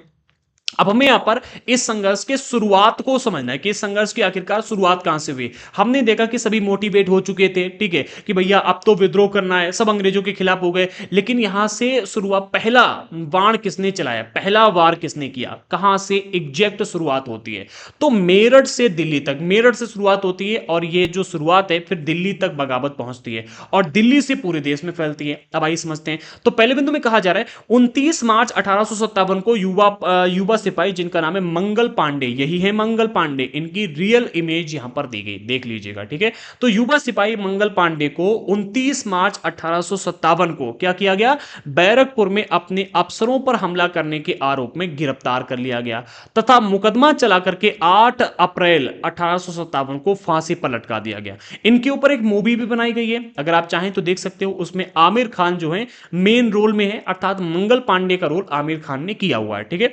तो 29 मार्च 1857 को क्या होता है कि मंगल पांडे को गिरफ्तार कर लिया जाता है क्योंकि इन्होंने अपने अफसरों के ऊपर हमला किया हुआ था, ठीक है। और 8 अप्रैल 1857 को, ठीक है, मार्च में गिरफ्तार किया गया 29 मार्च को, और 8 अप्रैल अर्थात लगभग 8-9 दिन के अंदर ही इनको फांसी पर लटका दिया गया। बहुत ही जल्दी इमीडिएट एक्शन दिया गया। कुछ दिन के बाद मेरठ में तैनात कुछ सिपाहियों ने नए कारतूसों के साथ में फौजी अभ्यास करने से मना कर दिया। जब ऐसा हुआ, ठीक है, और ये मतलब इसके विरोध में थे, ठीक है, तो कुछ लोगों ने क्या किया कि भैया नए कारतूसों के साथ में फौजी अभ्यास करने से बिल्कुल मना कर दिया कि कुछ भी हो जाए अब हम ऐसा नहीं करेंगे। सिपाहियों को लगता था कि इन पर गाय और सूअर की चर्बी का लेप चढ़ाया गया है, और इस लेप चढ़ाया गया है, इस वजह से इनका धर्म भ्रष्ट हो जाएगा। ऑलरेडी डिस्कस कर चुके हैं। आगे कहा जा रहा है 85 सिपाहियों को नौकरी से निकाल दिया गया। उन्हें अपने अफसरों का हुक्म ना मानने के आरोप में 10-10 साल की सजा दी गई। 9 मई 1857 की ये बात है, क्योंकि 9 मई 1857 की याद रखना। 9 मई 1857 को क्या होता है, इन 85 सिपाहियों को नौकरी से निकाल दिया जाता है, ठीक है, क्योंकि उन्होंने अपने अफसरों का हुक्म नहीं माना था। और अफसरों का हुक्म यह था कि गाय और सूअर की चर्बी के लेप वाले जो कारतूस हैं, इनके माध्यम से आप यहां पर अपनी ट्रेनिंग करो, ठीक है। सिपाहियों को इन कारतूसों का इस्तेमाल करने के लिए कहा गया, इन्होंने मना कर दिया। जब मना कर दिया तो सिपाहियों के हुक्म का यहां पर मतलब पालन नहीं किया गया, इसलिए इनको 10-10 साल की सजा सुना दी गई। कब, 9 मई 1857 को। अगले पॉइंट में कहा जा रहा है मेरठ में तैनात दूसरे भारतीय सिपाहियों की प्रतिक्रिया बहुत जबरदस्त रही। जब मेरठ में तैनात दूसरे सिपाहियों ने देखा कि भैया यहां पर जब हमारे धर्म की बात आई और हमने उसका विरोध किया तो आपने हमें 10 साल की सजा सुना दी, तो यहां पर जो अन्य सिपाही थे उनकी प्रतिक्रिया बहुत ज्यादा जबरदस्त रही। उन्होंने जो रिएक्शन दिखाया वो बहुत ज्यादा जबरदस्त था। 10 मई को, यानी कि बिल्कुल एक दिन के बाद 10 मई को मेरठ में तैनात दूसरे सिपाहियों ने मेरठ की जेल पर धावा बोलकर वहां से सिपाहियों को आजाद कराया। क्या किया, 10 मई को इन्होंने मेरठ की जेल के ऊपर धावा बोला, ठीक है, जहां पर ये 85 सैनिक कैद थे और जो सिपाही कैद थे इनको आजाद करा लिया। इसके बाद उन्होंने अंग्रेज अफसरों पर हमला करके उन्हें मार डाला। यहां पर जो अंग्रेज अफसर तैनात थे उनको मार डाला गया। उन्होंने बंदूक और हथियार कब्जे में ले लिए, जितने भी बंदूकें थी, हथियार थी, इन सभी के ऊपर अपना कब्जा जमा लिया, अर्थात अपने अंडर में ले लिए। उन्होंने अंग्रेजों की इमारतों व संपत्तियों को आग के हवाले कर दिया।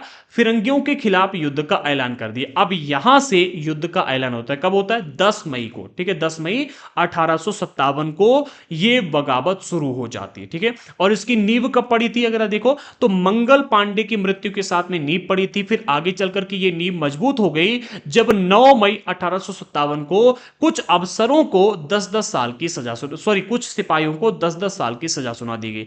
इसके बाद में अन्य सिपाहियों ने इन सिपाहियों को पहले जेल से छुड़ाया, वहां पर मौजूद अंग्रेज अफसरों को मार गिराया, हथियार अपने कब्जे में ले लिए, जो इमारतें थी जो संपत्ति थी उसको आग के हवाले कर दिया अर्थात वहां पर आग लगा दी और फिरंगियों अर्थात अंग्रेजों के खिलाफ एक युद्ध का ऐलान कर दिया। आगे बढ़ते हैं। आगे कहा जा रहा है सिपाही पूरे देश में अंग्रेजों के शासन को खत्म करने पर आमादा थे। अब इनका कहना था कि हम भाई पूरे देश से अंग्रेजों को उखाड़ के बाहर फेंक देंगे। इन्होंने मतलब पूरी मोटिवेशन के साथ में आगे बढ़े। लेकिन सवाल यह था कि अंग्रेजों के जाने के बाद देश का शासन कौन चलाएगा? भाई देश से अंग्रेजों को भगा तो देंगे लेकिन इसके बाद में देश संभालेगा कौन? अभी तो अंग्रेज संभाल रहे हैं, ठीक है। फिर भैया अफरा तफरी फैल जाएगी। तो इसकी ना बड़ी मतलब चर्चा की गई, बहुत ही विस्तार से चर्चा की गई और चर्चा के बाद में सिपाहियों ने निर्णय लिया कि वे मुगल सम्राट बहादुर शाह जफर को देश का शासन सौंपेंगे। क्योंकि मुगल सम्राट बहादुर शाह जफर जो थे ये एक मुगल बादशाह थे, ठीक है। सबसे पहली बात तो मुगल बादशाह थे और दूसरा अभी भी इनका जो दबदबा था वो कई इलाकों में बना हुआ था। और चूंकि ये दिल्ली के ऊपर बैठे भी थे, ठीक है, दिल्ली में दिल्ली चूंकि हमारे देश की उस समय भी एक केंद्र माना जाता था तो दिल्ली पर ये शासन कर रहे थे, ठीक है। इसलिए इनको ही जिम्मेदारी सौंपने का निर्णय लिया गया। अगले पॉइंट में कहा जा रहा है 10 मई की रात को ही यानी कि जब इन्होंने यहाँ पर हमला बोला, ठीक है, फिरंगियों के खिलाफ युद्ध का ऐलान किया, तभी तुरंत ही कुछ सैनिक, ठीक है, मेरठ के कुछ सिपाहियों को की एक टोली घोड़ों पर सवार होकर मुंह अंधेरे यानी कि रात में ही दिल्ली पहुंच गई। वहां से तुरंत निकले और दिल्ली पहुंच गए। यानी कि संचार का जो माध्यम था, ठीक है, और दूसरा एक संचार का माध्यम और दूसरा ये पहलकदमी, ठीक है, ये दोनों ही चीजें बहुत ही स्ट्रिक्टली और बहुत ही जल्दी किए गए, ठीक है। एक तो बहुत ही जल्दी उसका एक्शन लिया गया अर्थात पहलकदमी की गई और संचार के माध्यम यानी कि बहुत जल्दी पहुंचे वहां पर, ठीक है, मुंह अंधेरे यानी कि उसी दिन दिल्ली पहुंच गए। जैसे ही उनके आने की खबर फैली दिल्ली में तैनात टुकड़ियों ने भी बगावत कर दी, ठीक है। जैसे ही यहां पर यह पता चला यहां के सैनिकों को कि भैया मेरठ में कुछ सैनिकों ने बगावत कर दी है, वहां के अफसरों को मार दिया, वहां की संपत्ति को जला दिया गया, तो दिल्ली में तैनात सैनिकों ने भी बगावत कर दी और इनका साथ देना शुरू कर दिया। क्योंकि ये सब भी अंदर से जले हुए बैठे थे कि भैया हमारे धर्म को भी नष्ट किया जा रहा है, अंग्रेजों से बचाओ, अंग्रेजों से बचाओ। इनको समर्थन मिला, हम बचाएंगे, तो ये आगे कि भैया हाँ बचाओ, हम तुम्हारे साथ हैं, ठीक है। अब भैया युद्ध शुरू हो जाता है। विजयी सिपाही लाल किले की दीवार के आसपास जमा हो गए। वे बादशाह से मिलना चाहते थे। बादशाह अंग्रेजों की भारी ताकत से दो दो हाथ करने को तैयार नहीं थे। अब भैया मुगल बादशाह बहादुर शाह जफर जो थे ये बूढ़े थे, ठीक है, और बूढ़े होने के साथ साथ भाई इनकी हिम्मत हार चुकी थी। ये डरे हुए बैठे थे कि हम अंग्रेजों से हाथ हाथ नहीं मिलाएंगे, अंग्रेजों के साथ में युद्ध नहीं करेंगे, वैसे भी हमारी जो हालत है वो बहुत ही गीली है, ठीक है, और आप आ गए अंग्रेजों से लड़ाई करा के हमारी हालत पीली करवा दोगे। तो ये भैया मतलब बहुत ही आराम से महल के अंदर बैठे थे कि हम तुमसे ना मिलेंगे ना अंग्रेजों के खिलाफ बगावत करेंगे, जैसे चल रहा है वैसे ही चलता रहेगा। लेकिन जो सिपाही थे वो अड़े रहे अपनी बात पर। सिपाहियों ने कहा कि तुम मानो या ना मानो तुम्हें तो हम नेता बना के रहेंगे, और इनको नेता बना के मरवा भी डाला। समझो आगे बढ़ते हैं, ठीक है, एक एक करके समझते हैं। तो दीवार के आसपास जमा हो गए सिपाही लोग और बादशाह से मिलना चाहते थे। बादशाह जो थे वो अंग्रेजों की ताकत से भयभीत थे यानी कि डरे हुए थे और ये अंग्रेजों से लड़ना नहीं चाहते थे। आखिरकार वे जबरन यानी कि जबरदस्ती महल में घुस गए और उन्होंने बहादुर शाह जफर को अपना नेता घोषित कर दिया।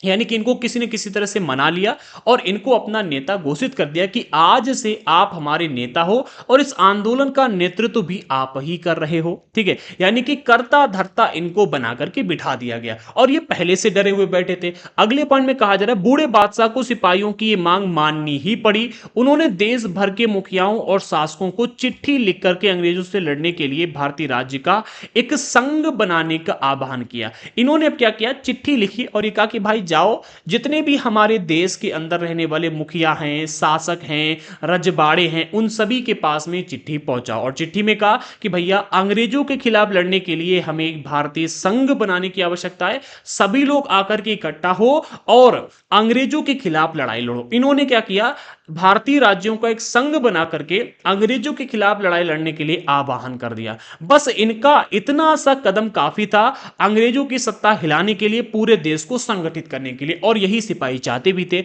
बहादुर शाह के एकमात्र कदम से, ठीक है, कदम के गहरे परिणाम सामने आए। सिपाहियों ने मुगल सम्राट बहादुर शाह जफर को अपना नेता घोषित कर दिया और 11 मई की सुबह ही यह विद्रोह शुरू हो गया। अभी ये जो चिट्ठी थी, ये सिपाहियों ने बहुत ही जल्दी हर शासक के पास में पहुंचा दी। हर जो मुखिया थे, ठीक है, जो स्थानीय शासक पहले रह चुके थे, सबके पास में पहुंचा दी। इससे क्या हुआ, हर इलाके के जो लोग थे वो इनके नीचे रह करके काम करने के लिए तैयार हो गए। ठीक है, बहादुर शाह जफर को सबने अपना नेता मान लिया और इस बगावत में कूद पड़े। आगे कहा जा रहा है अगले पॉइंट में, अंग्रेजों ने पहले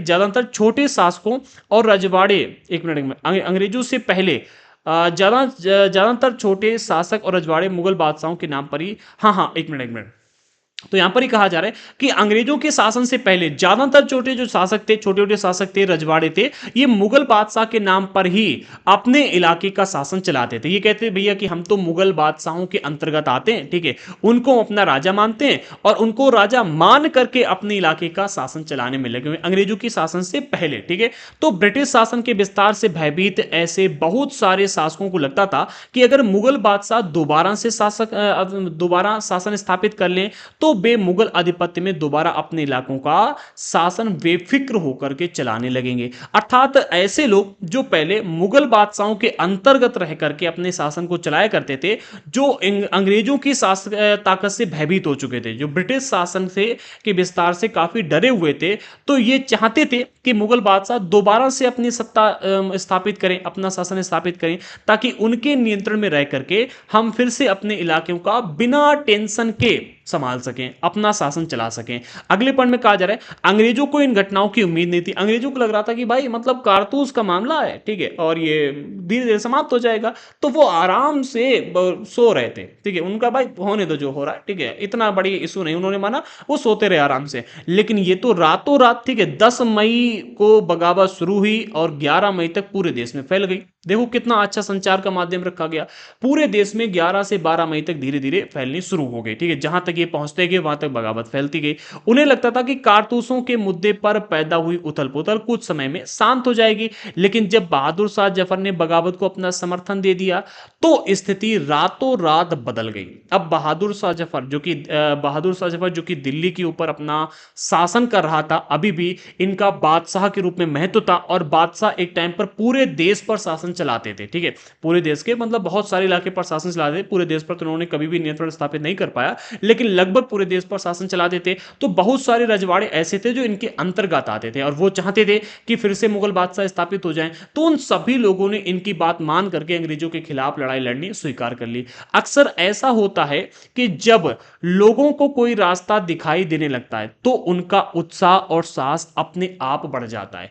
अब कहते हैं ना कि अगर आप यूपीएससी एग्जाम या फिर किसी भी एग्जाम की तैयारी कर रहे हैं, ठीक है, और आप उसके लिए एक प्रैक्टिस सेट सॉल्व कर रहे हैं, ठीक है, अब यूपीएससी एग्जाम को क्रैक करने के लिए अगर 90 नंबर चाहिए और आपके उस प्रैक्टिस सेट में अगर 88 नंबर आ रहे हैं तो आपको मोटिवेशन मिलेगा कि थोड़ी सी और मेहनत कर लें और 90 नंबर आ जाएंगे, हम आईएएस बन जाएंगे। मिलेगा नहीं मिलेगा? ठीक है, यहां पर भी ऐसा ही हुआ। अब इन लोगों को एक रास्ता दिखाई देने लगा कि भैया पूरे देश में बगावत फैल रही है, अगर हम भी इसका समर्थन करें तो अंग्रेज भाग जाएंगे, और अंग्रेज भागे नहीं कि हम आजादी से अपना शासन चलाएंगे। तो यहां पर क्या है कि इनका उत्साह और साहस दोनों बढ़ गया। इससे उन्हें आगे बढ़ने की हिम्मत भी मिली, उम्मीद भी मिली और आत्मविश्वास भी मिल गया। जिन इलाकों में विद्रोह नहीं था उन इलाकों की हम यहां पर बात कर रहे हैं। ठीक है, आगे बढ़ते हैं। बगावत फैलने, अब इससे क्या होता है, धीरे धीरे बगावत फैलने लगती है। कैसे फैली इसको यहां पर समझो। तो सबसे पहले बिंदु में यहां पर कहा जा रहा है दिल्ली से अंग्रेजों के पैर उखड़ जाने के बाद लगभग एक हफ्ते तक कोई विद्रोह नहीं हुआ। ठीक है, जब दिल्ली से अंग्रेजों के पैर उखड़ गए तो एक हफ्ते तक शांति रही। अब एक हफ्ते तक हुआ क्या, देखो विद्रोह तो फैला, ठीक है, 10 मई को यहां पर क्या है कि दिल्ली से अंग्रेजों के पैर उखाड़ दिए गए। दिल्ली के अलावा मेरठ से अंग्रेजों के पैर उखाड़ दिए गए। ठीक है, लेकिन ये जो विद्रोह था, ठीक है, ये उन लोगों ने अभी तक किया जो तैयार थे, जो सैनिक तैयार थे।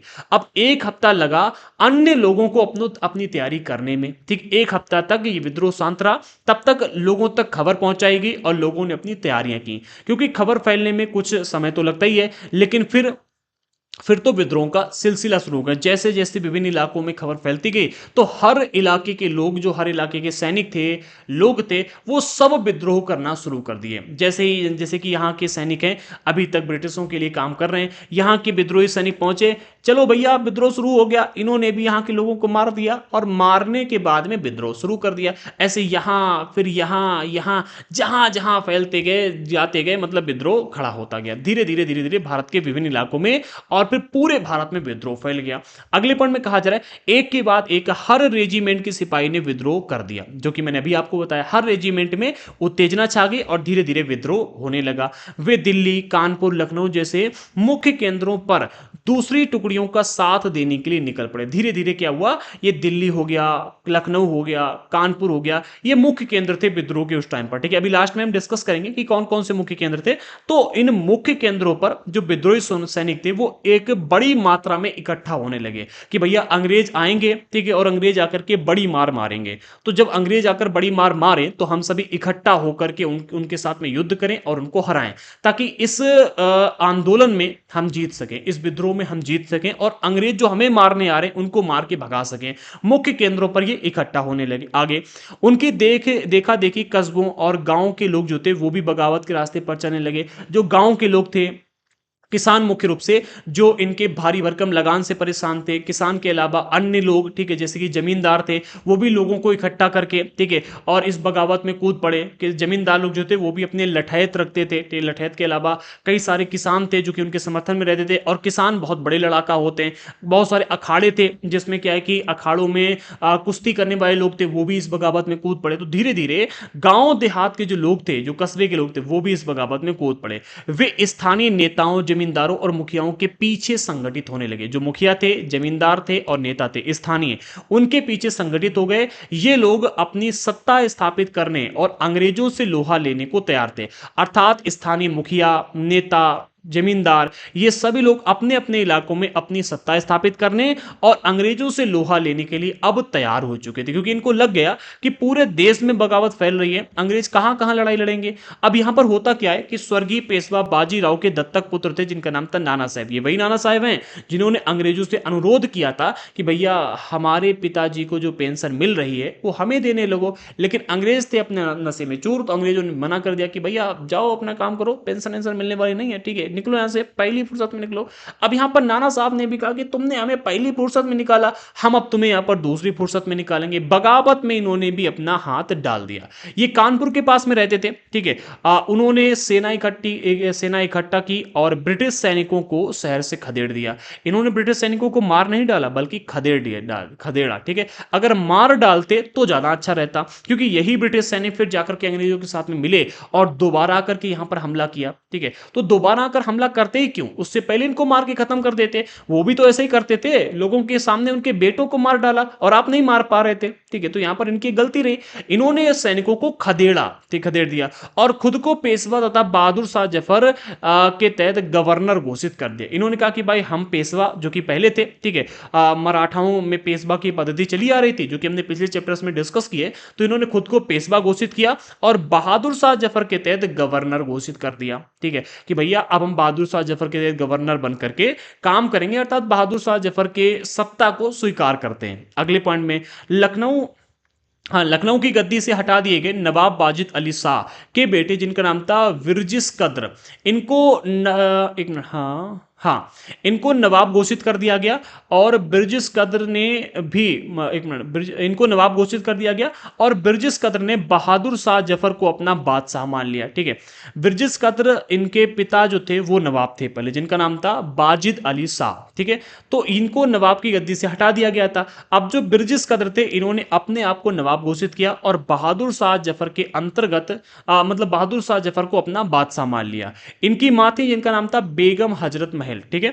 तो बेगम हजरत महल ने अंग्रेजों के खिलाफ विद्रोह को बढ़ाना बढ़ावा देने में बढ़ चढ़ करके हिस्सा लिया। न केवल ब्रिटिश कदर ने बल्कि इनकी मां ने भी इस विद्रोह में भाग लिया। अच्छा, नाना साहब की ये एक रियल इमेज आपको देखने को मिल रही है जो उस समय की थी, ठीक है, उस समय पेंटिंग के माध्यम से बनाई गई होगी, जो कि हमें आज एनसीईआरटी में देखने को मिलती है। आगे बढ़ते तो यहाँ पर हमने दो इलाके देखे, एक लखनऊ और एक कानपुर, ठीक है, क्योंकि ये दो के दोनों मुख्य केंद्र थे, तो इनके विषय में डिस्कस किया। अगला अब हम झांसी की बात करते हैं, तो झांसी की रानी थी उस समय लक्ष्मीबाई, ठीक है, और लक्ष्मीबाई को विलय नीति के तहत इनकी राज्य से इनका राज्य छीन लिया गया था, ठीक है।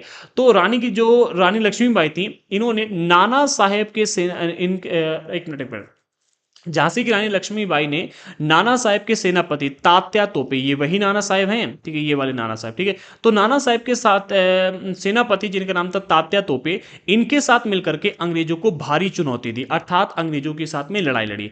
मध्य प्रदेश के मांडला क्षेत्र में राजगढ़ की रानी अवंतीबाई, इन्होंने भी क्या किया, 4000 सैनिकों की एक फौज तैयार की और अंग्रेजों के खिलाफ उसका नेतृत्व किया, यानी कि बढ़ चढ़ के लड़ाई लड़ी, क्योंकि ब्रिटिश शासन ने उनके राज्य के प्रशासन पर नियंत्रण कर लिया था। यानी जितने शासक प्रभावित थे उन सभी ने बढ़ चढ़ करके इस युद्ध में भाग लेना शुरू कर दिया। जो स्थानीय मुखिया थे, जमींदार थे, नेता थे, उन लोगों ने भी भाग लिया, और जो शासक इस समय जीवित थे, जिनकी सत्ता को हत्या लिया गया था, वो भी बड़े पैमाने पर आकर के इस युद्ध में उन्होंने भी भाग लिया, ठीक है। अच्छा, यहां पर जब अंग्रेजों ने दोबारा अपनी सत्ता स्थापित की तो इन सभी लोगों को क्या किया था, मार दिया था, जो भी हाथ में आए उनको मार दिया। जैसे कि रानी लक्ष्मीबाई की अगर बात की जाए तो विद्रोहियों का सामने अंग्रेजों की, एक मिनट,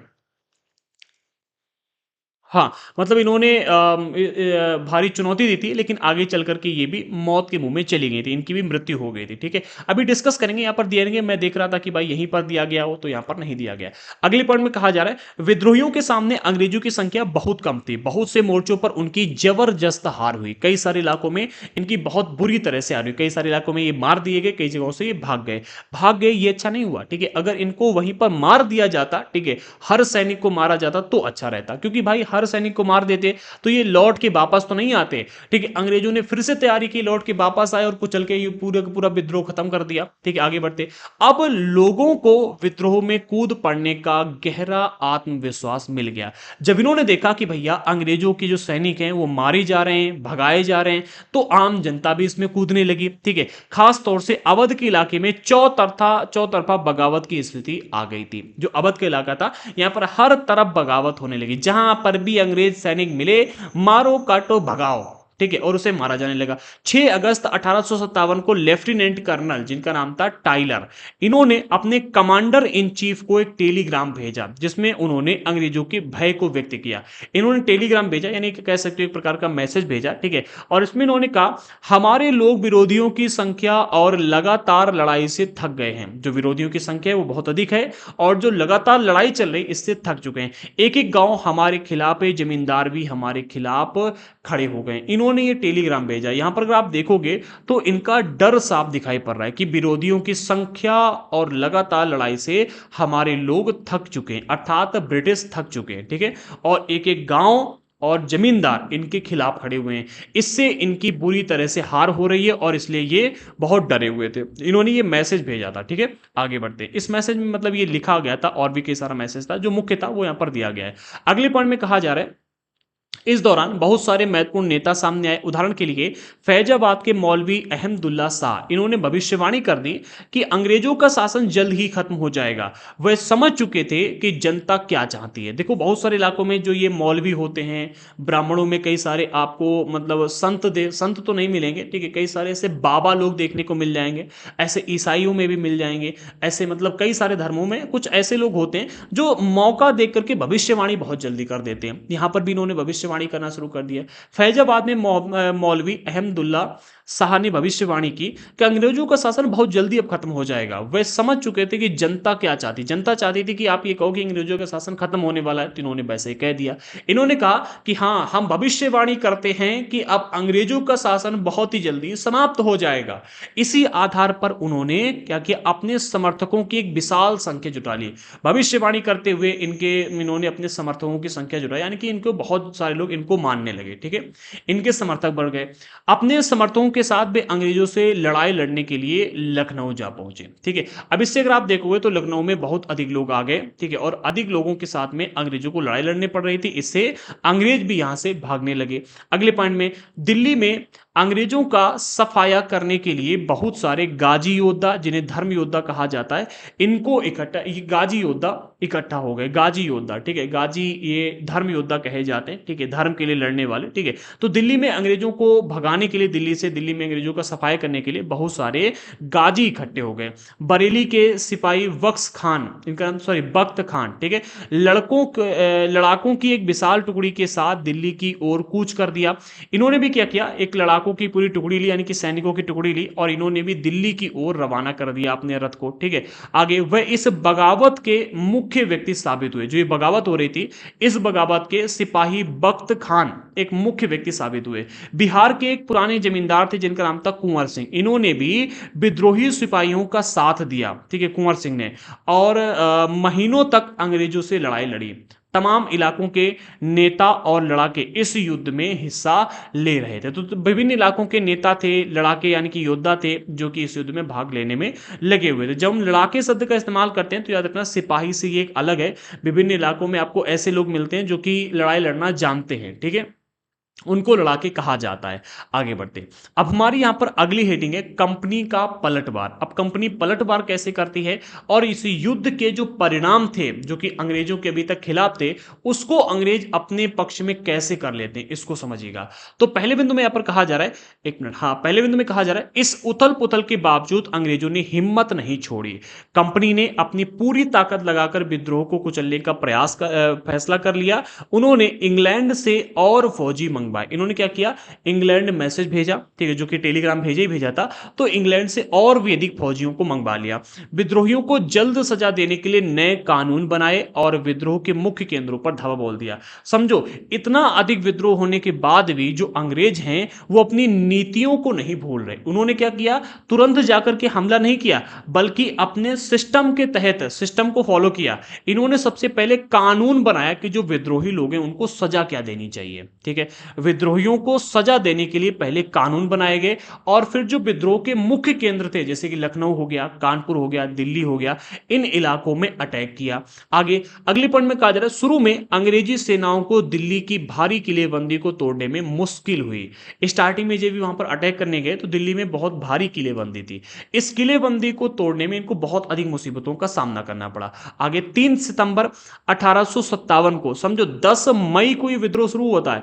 मई, जून, जुलाई, अगस्त, सितंबर तक, अर्थात पांचवें महीने तक जाते जाते, ठीक, अगर आप देखोगे तो ये विद्रोह मतलब एक अपने 5 महीने तक लगभग ये विद्रोह चला, 4-5 महीने तक विद्रोह चला, ठीक है। और 3 सितंबर 1857 को अंग्रेजी सेनाओं को और ज्यादा हथियार, गोले आदि पहुंचाए गए। ब्रिटिश से ये सारी चीजें आई, और ज्यादा हथियार आए, गोले आए, बारूद आए, ये सारी चीजें इनको मिल गई। ये गाड़ियों पर लदे हुए थे जिन्हें हाथी खींच रहे थे, और इनकी कतार 7 मील की थी। 7 मील, ये हमारे एक मील जो होता है 1 किलोमीटर से अधिक होता है, ठीक है, 1 किलोमीटर के आसपास ही होता है। मुझे मील का अच्छा खासा वो नहीं है, नॉलेज नहीं है, आप गूगल कर लेना, ठीक है। 7 मील, आप मान लो कि भाई 7 किलोमीटर, ठीक है, मील किलोमीटर के बराबर ही होता है। मैं बचपन में जा रहा था तो मुझे बाबा वगैरह, मेरे बाबा कहते थे कि भाई ये 1 मील है, ये 2 मील है, ठीक, आई थिंक 1 मील 1 किलोमीटर ही होगा, क्योंकि मैं चला हूं 1-2 मील, ठीक है, तो मुझे इस बात की जानकारी है। 1 मील अर्थात 1 किलोमीटर, यानी कि जो लाइन थी 7 किलोमीटर थी। इतने अधिक गोले, बारूद, हथियार इनको पहुंचाए गए। आगे अगले पॉइंट में कहा जाए, विद्रोह बहुत व्यापक था, यानी कि बहुत बड़ा विद्रोह था, परंतु अंत में अंग्रेज सफल हुए। सितंबर 1857 में दिल्ली दोबारा से अंग्रेजों के कब्जे में आ गई। समझो, सितंबर में जब इनके पास में हथियार और अधिक पहुंचाए गए, गोला बारूद और हथियार जब इनके पास पहुंचाए गए, तो इन्होंने इसका इस्तेमाल किया और कानून बना करके इस्तेमाल किया, ठीक है। सबसे पहले कानून बनाए, अपनी बुद्धि को बहुत ही स्थिर रखा, ठीक है, अपने पेशेंस को बनाए रखा, और एक सिस्टम के तहत आगे बढ़े। इसीलिए कहा, जब भी आप कोई एग्जाम की तैयारी कर रहे हो ना, तो एक सिस्टम के साथ में करो। बहुत सारे लोग कहते हैं कि सर हम याद कैसे रखें, ठीक है, याद नहीं रहता है, हमें टॉपिक समझ में नहीं आता। तो इसके लिए आप पता क्या किया करो, आप टॉपिक को तब समझ पाओगे जब उसमें आपका इंटरेस्ट पैदा होगा, और इंटरेस्ट तब पैदा होगा जब उसे समझने के लिए या फिर उसके बारे में पढ़ने के लिए, उसे जानने के लिए आप उसे पढ़ोगे। अभी आप क्या कर रहे हो, एक एग्जाम की तैयारी करने के लिए इस टॉपिक को पढ़ रहे हो। अगर आपको कह दिया जाए कि मतलब ये अगर आपको बता दिया कि भाई इन 2 टॉपिक से प्रश्न आएंगे, बाकी से नहीं आएंगे, तो आप बाकी टॉपिक नहीं पढ़ोगे, केवल वही पढ़ोगे, ठीक है। जब तक आप टॉपिक को समझने में अपना इंटरेस्ट नहीं दिखाओगे, तब तक आपका ना तो मन लगेगा एंड ना ही वो टॉपिक आपको याद होगा। आप फिल्म देखते हो, एक बार में याद हो जाती है, होती नहीं होती। गाना आपने सुना, एक बार में याद हो गया। ये चैप्टर क्यों नहीं याद हो रहा है? इसीलिए नहीं हो रहा है क्योंकि आपका इंटरेस्ट यहां पर बहुत कम है। अगर इंटरेस्ट ज्यादा होगा तो टॉपिक भी अच्छे ढंग से आपको समझ में आ जाएगा। आगे बढ़ते हैं, तो यहां पर क्या हुआ, सितंबर 1857 तक आते आते दिल्ली दोबारा से अंग्रेजों के कब्जे में आ गए। बहादुर शाह जफर पर मुकदमा चलाया गया। एक मिनट, यहां पर अगर आप देखोगे तो एक इमेज हमने दे रखी है, ये इमेज, ठीक है। तो अंग्रेजी टुकड़ियां दिल्ली में घुसने के लिए कश्मीरी गेट को बारूद से उड़ा देती है। ये कश्मीरी गेट था, ठीक है, और इस गेट को बारूद से उड़ा दिया जाता है क्योंकि इनको अब गोले बारूद पहुंचा दिए गए थे, तो इन्होंने बड़ी मात्रा में इसका इस्तेमाल किया, किलेबंदी को तोड़ के अंदर घुस गए। एक मिनट, यहां पर एक और इमेज दी गई थी, ये, ठीक है। तो ये इमेज रानी लक्ष्मीबाई की है। मैं टॉपिक को एक्सप्लेन करने में इतना बिजी हो गया था, मतलब इतना घुस गया था उसमें कि इमेज को बताना भूल गया। ये रानी लक्ष्मीबाई की इमेज है, उस समय की रियल इमेज है, ठीक है। एनसीईआरटी में दी गई थी, मैंने इसीलिए इस टॉपिक को रखा, इस इमेज को रखा हुआ है। आप देख सकते हो इस तरह की रानी लक्ष्मीबाई दिखती थी, ठीक है। आगे बढ़ते हैं। अगली जो हमारी अगला पॉइंट है उसमें कहा जा रहा है बहादुर शाह जफर पर मुकदमा चलाया गया और उन्हें आजीवन कारावास की सजा दी गई। अब चूंकि बहादुर शाह जफर बूढ़े थे, इस और इन्होंने बस एक पत्र लिख करके पूरे के पूरे देश को आह्वान दिया था, ठीक है। और इसके अलावा इन्होंने क्या किया था, खुद नेता के रूप में बनकर बैठ गए थे, इसलिए इनको इनके साथ क्या किया गया, केवल इनके ऊपर मुकदमा चला करके आजीवन कारावास की इनको सजा दी गई। उनके बेटों को उनके आंखों के सामने गोली मार दी गई। किनको, इनके जो बेटे थे, इनके बेटों, क्योंकि इनके बेटों ने विद्रोह में भाग लिया होगा, इसलिए इनके बेटों को इनके आंखों के सामने गोली मारकर हत्या कर दी गई। बहादुर शाह जफर और उनकी पत्नी, दोनों लोगों को, पत्नी का नाम था बेगम जीनत महल, इन दोनों लोगों को अक्टूबर 1858 में रंगून जेल भेज दिया गया। कहां, रंगून जेल भेज दिया गया। इसी जेल में 1862 में बहादुर शाह जफर ने अंतिम सांस ली, अर्थात इनकी यहां पर मृत्यु हो गई, ठीक है। तो बहादुर शाह जफर का खेल कैसे खत्म किया अंग्रेजों ने, वो तो हमने यहां पर समझ लिया। वैसे बहादुर शाह जफर ने एक बहुत अच्छा काम किया था, जो कि अंग्रेजों के खिलाफ इस बगावत में अपना हाथ दिया था। ये इनका एक बहुत ही अच्छा काम हम कहेंगे और इनका योगदान हमें यहां पर देखने को मिलता है और इसके लिए हमें इनका शुक्रगुजार होना चाहिए, ठीक है। आगे बढ़ते हैं। लेकिन हाँ, एक काम और इनको करना चाहिए, जब ये नेता बन ही गए थे तो बहुत अच्छी तरह से सिस्टमैटिक तरीके से आगे बढ़ते, ठीक है। ये भी कानून बनाते, ठीक है, ये भी नियम बनाते और नियमों के तहत आगे बढ़ते सिस्टमैटिक तरीके से, तो ये कभी हारते ही नहीं। जबकि इन्होंने क्या किया, केवल नेता बन के बैठ गए, ठीक है, और उनका कि हाँ हम शासन चलाएंगे, पहले आप अंग्रेजों की सत्ता समाप्त करो, ठीक है। तो ये इनकी एक गलती रही। यहाँ पर आगे बढ़ते हैं। अगले पॉइंट में कहा जा रहा है दिल्ली पर अंग्रेजों का कब्जा हो जाने का यह मतलब नहीं था कि विद्रोह खत्म हो चुका। याद रखो, सितंबर 1857 तक, अर्थात 4-5 महीने के अंदर ही इन्होंने दिल्ली पर अपना कब्जा कर लिया। लेकिन दिल्ली पर कब्जा हो जाने का मतलब ये तो नहीं था ना कि पूरे देश पर आपका कब्जा हो गया, विद्रोह खत्म हो गया, क्योंकि दिल्ली के जो शासक थे, दिल्ली में जो बहादुर शाह जफर बैठे हुए थे, उन्होंने केवल इसको अपना समर्थन दिया था। वो मुख्य रूप से इस युद्ध में तो भाग ले नहीं रहे थे, वो उन्होंने खुद तो सेना का नेतृत्व किया नहीं, ठीक है। तो दिल्ली के ऊपर कब्जा करने का मतलब ये नहीं था कि पूरे देश पर आपने जो विद्रोह जो चल रहा है उस विद्रोह को खत्म कर दिया।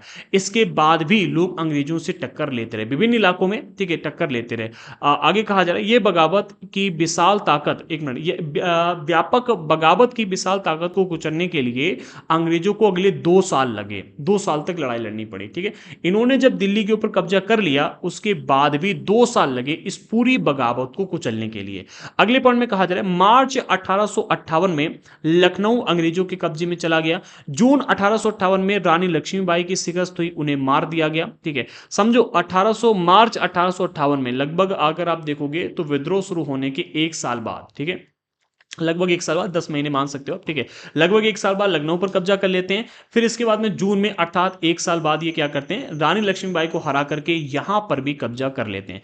दुर्भाग्य से ऐसा रानी अवंतीबाई लोधी के साथ भी हुआ, इनकी भी मृत्यु हो गई, इनको भी मार दिया गया। तात्या तोपे जो थे, ये मध्य भारत के जंगलों में रहते हुए आदिवासियों और सिपाहियों की सहायता से छापा मार युद्ध चलाते रहे, अर्थात इनको ना तो ये पकड़ पाए, ठीक है, और ना ही इनको मार पाए। इन्होंने क्या किया, ये जंगल की ओर भाग गए, ठीक है, और जो जंगल में आदिवासी लोग रह रहे थे उनका इन्होंने समर्थन लिया और उनके समर्थन से अंग्रेजों के खिलाफ छापा मार युद्ध चलाते रहे। अगले पॉइंट में कहा जा रहा है जिस तरह पहले अंग्रेजों के खिलाफ मिली सफलता से विद्रोहियों को उत्साह मिला था, उसी तरह जब विद्रोही ताकतों की हार होने लगी, तो विद्रोही ताकतों की हार से लोगों की हिम्मत भी टूटने लगी। कहते हैं ना कि भाई मोटिवेशन, आपने एक मोटिवेशनल वीडियो देख लिया, ठीक है, तो आपको एकदम से बहुत अंदर आग लग जाएगी कि हाँ आज ये कर देंगे, वो कर देंगे, यूपीएससी एग्जाम क्रैक कर देंगे, आईएएस बन जाएंगे और प्रधानमंत्री बन जाएंगे, हम ये करके दिखा देंगे, वो करके दिखा देंगे। मोटिवेशन से आप भर गए। 5 मिनट के अंदर जैसे ही गाने का असर खत्म हुआ, आपका भी मोटिवेशन खत्म हुआ।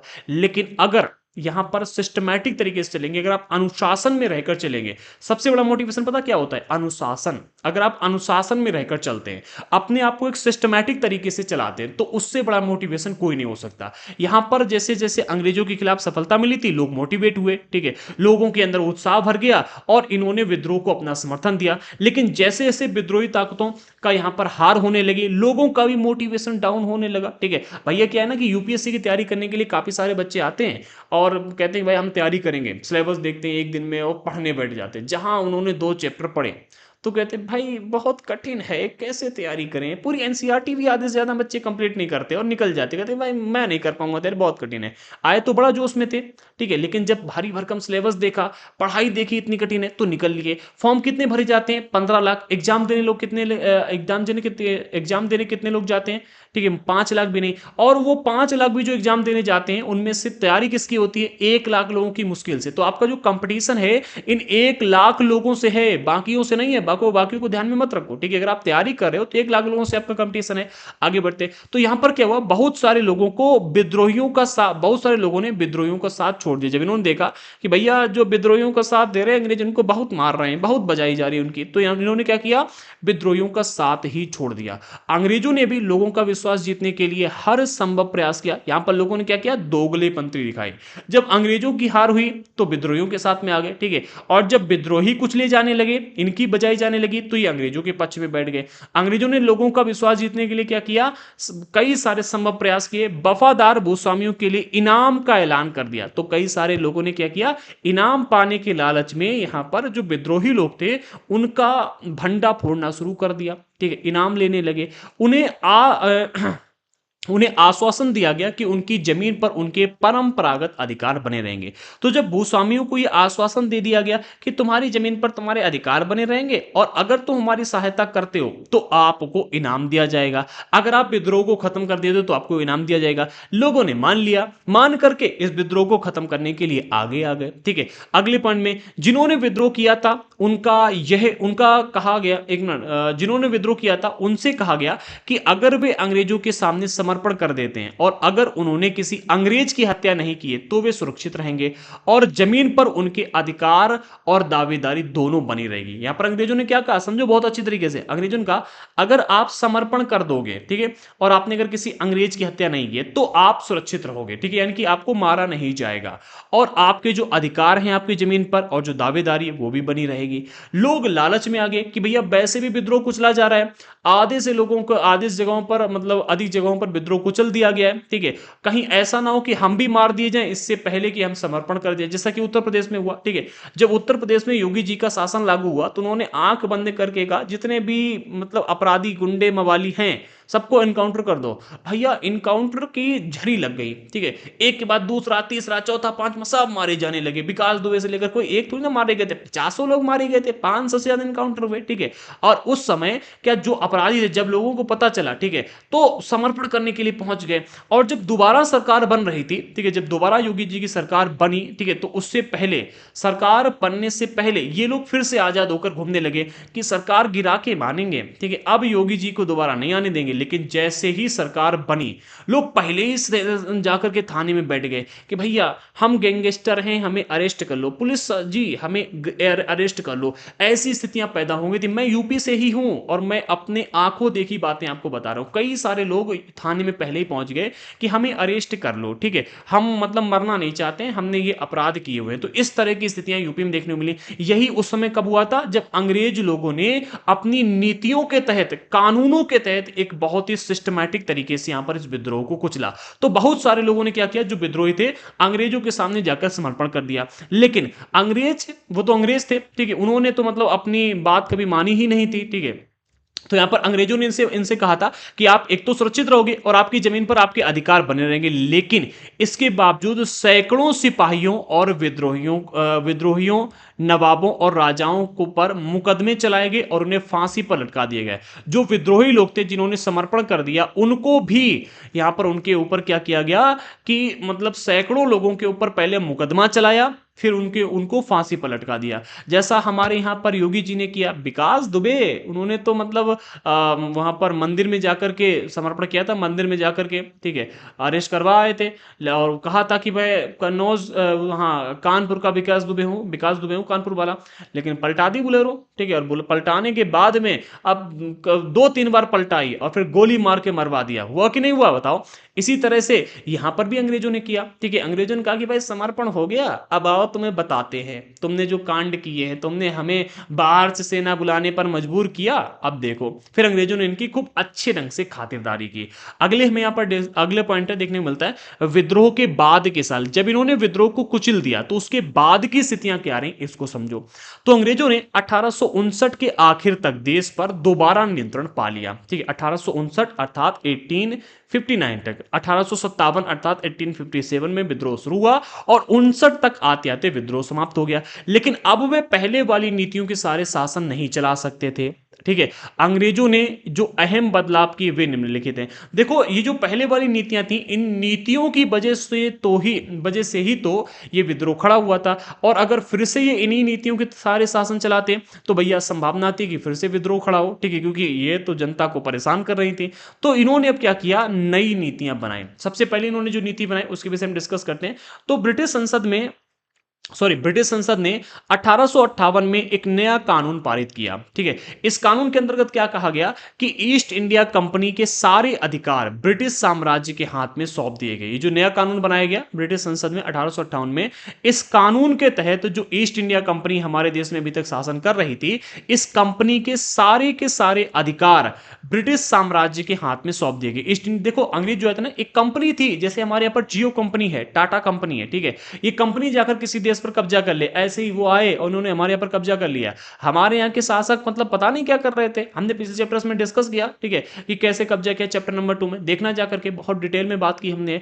तो यहाँ पर एक कंपनी ने कब्जा किया था, लेकिन अब 1858 में इस कंपनी के सारे जो अधिकार थे, ठीक है, वो सारे ब्रिटिश साम्राज्य के हाथों में चले गए, ताकि भारतीय मामलों को ज्यादा बेहतर ढंग से समझा जा सके। ब्रिटिश मंत्रिमंडल के एक सदस्य को भारतीय मंत्री के रूप में नियुक्त किया गया। अब जैसे मतलब शिक्षा मंत्री होते हैं, कानून मंत्री होते हैं, विद्युत मंत्री होते हैं, इसी तरह से अब ब्रिटिश मंत्रिमंडल में एक भारतीय मंत्री का पद तैयार किया गया, ठीक है, और एक व्यक्ति को भारतीय मंत्री के रूप में नियुक्त किया गया। उसे भारत के शासन से संबंधित मामलों को संभालने का जिम्मा सौंपा गया। उसे सलाह देने के लिए एक परिषद का भी गठन किया गया, ठीक है, कि भैया एक परिषद है, अगर आपके सामने कोई समस्या आ रही है तो उसका आप इस परिषद के माध्यम से समस्या का समाधान करेंगे, ठीक है, जिसे इंडिया काउंसिल कहा गया। जो परिषद का गठन किया गया था, इस परिषद को नाम रखा गया इंडिया काउंसिल, याद रखना। भारत के गवर्नर जनरल को वायसराय का ओहदा दिया गया। अभी तक क्या था कि भारत में 2 पद थे, एक गवर्नर जनरल का और एक गवर्नर का, ठीक है। लेकिन अब क्या हुआ, जो मुख्य पद था पहले वो गवर्नर जनरल का हुआ करता था, ठीक है, लेकिन अब क्या हुआ कि गवर्नर जनरल का पद हटा दिया गया और जो व्यक्ति गवर्नर जनरल के पद पर था उसे वायसराय का ओहदा दे दिया गया, ठीक है। इस प्रकार उसे इंग्लैंड के राजा या रानी का निजी प्रतिनिधि घोषित कर दिया गया। अब जो वायसराय था, ये इंग्लैंड के जो भी राजा या रानी बनते थे उनके निजी प्रतिनिधि के रूप में घोषित किया गया। फलस्वरूप अंग्रेज सरकार ने भारत के शासन की जिम्मेदारी सीधे अपने हाथों में ले ली। अब यहां पर अगर देखो तो हमें देखने को मिलता है कि पहला जिन्होंने बदलाव किया वो ये कि भैया भारत के मामलों को अच्छी तरह से समझा जा सके, ठीक है, और उनके ऊपर सही निर्णय लिया जा सके, इसके लिए यहां पर एक भारतीय मंत्री गठित किया गया। इसके लिए इंडिया काउंसिल का यहां पर गठन किया गया, ठीक है।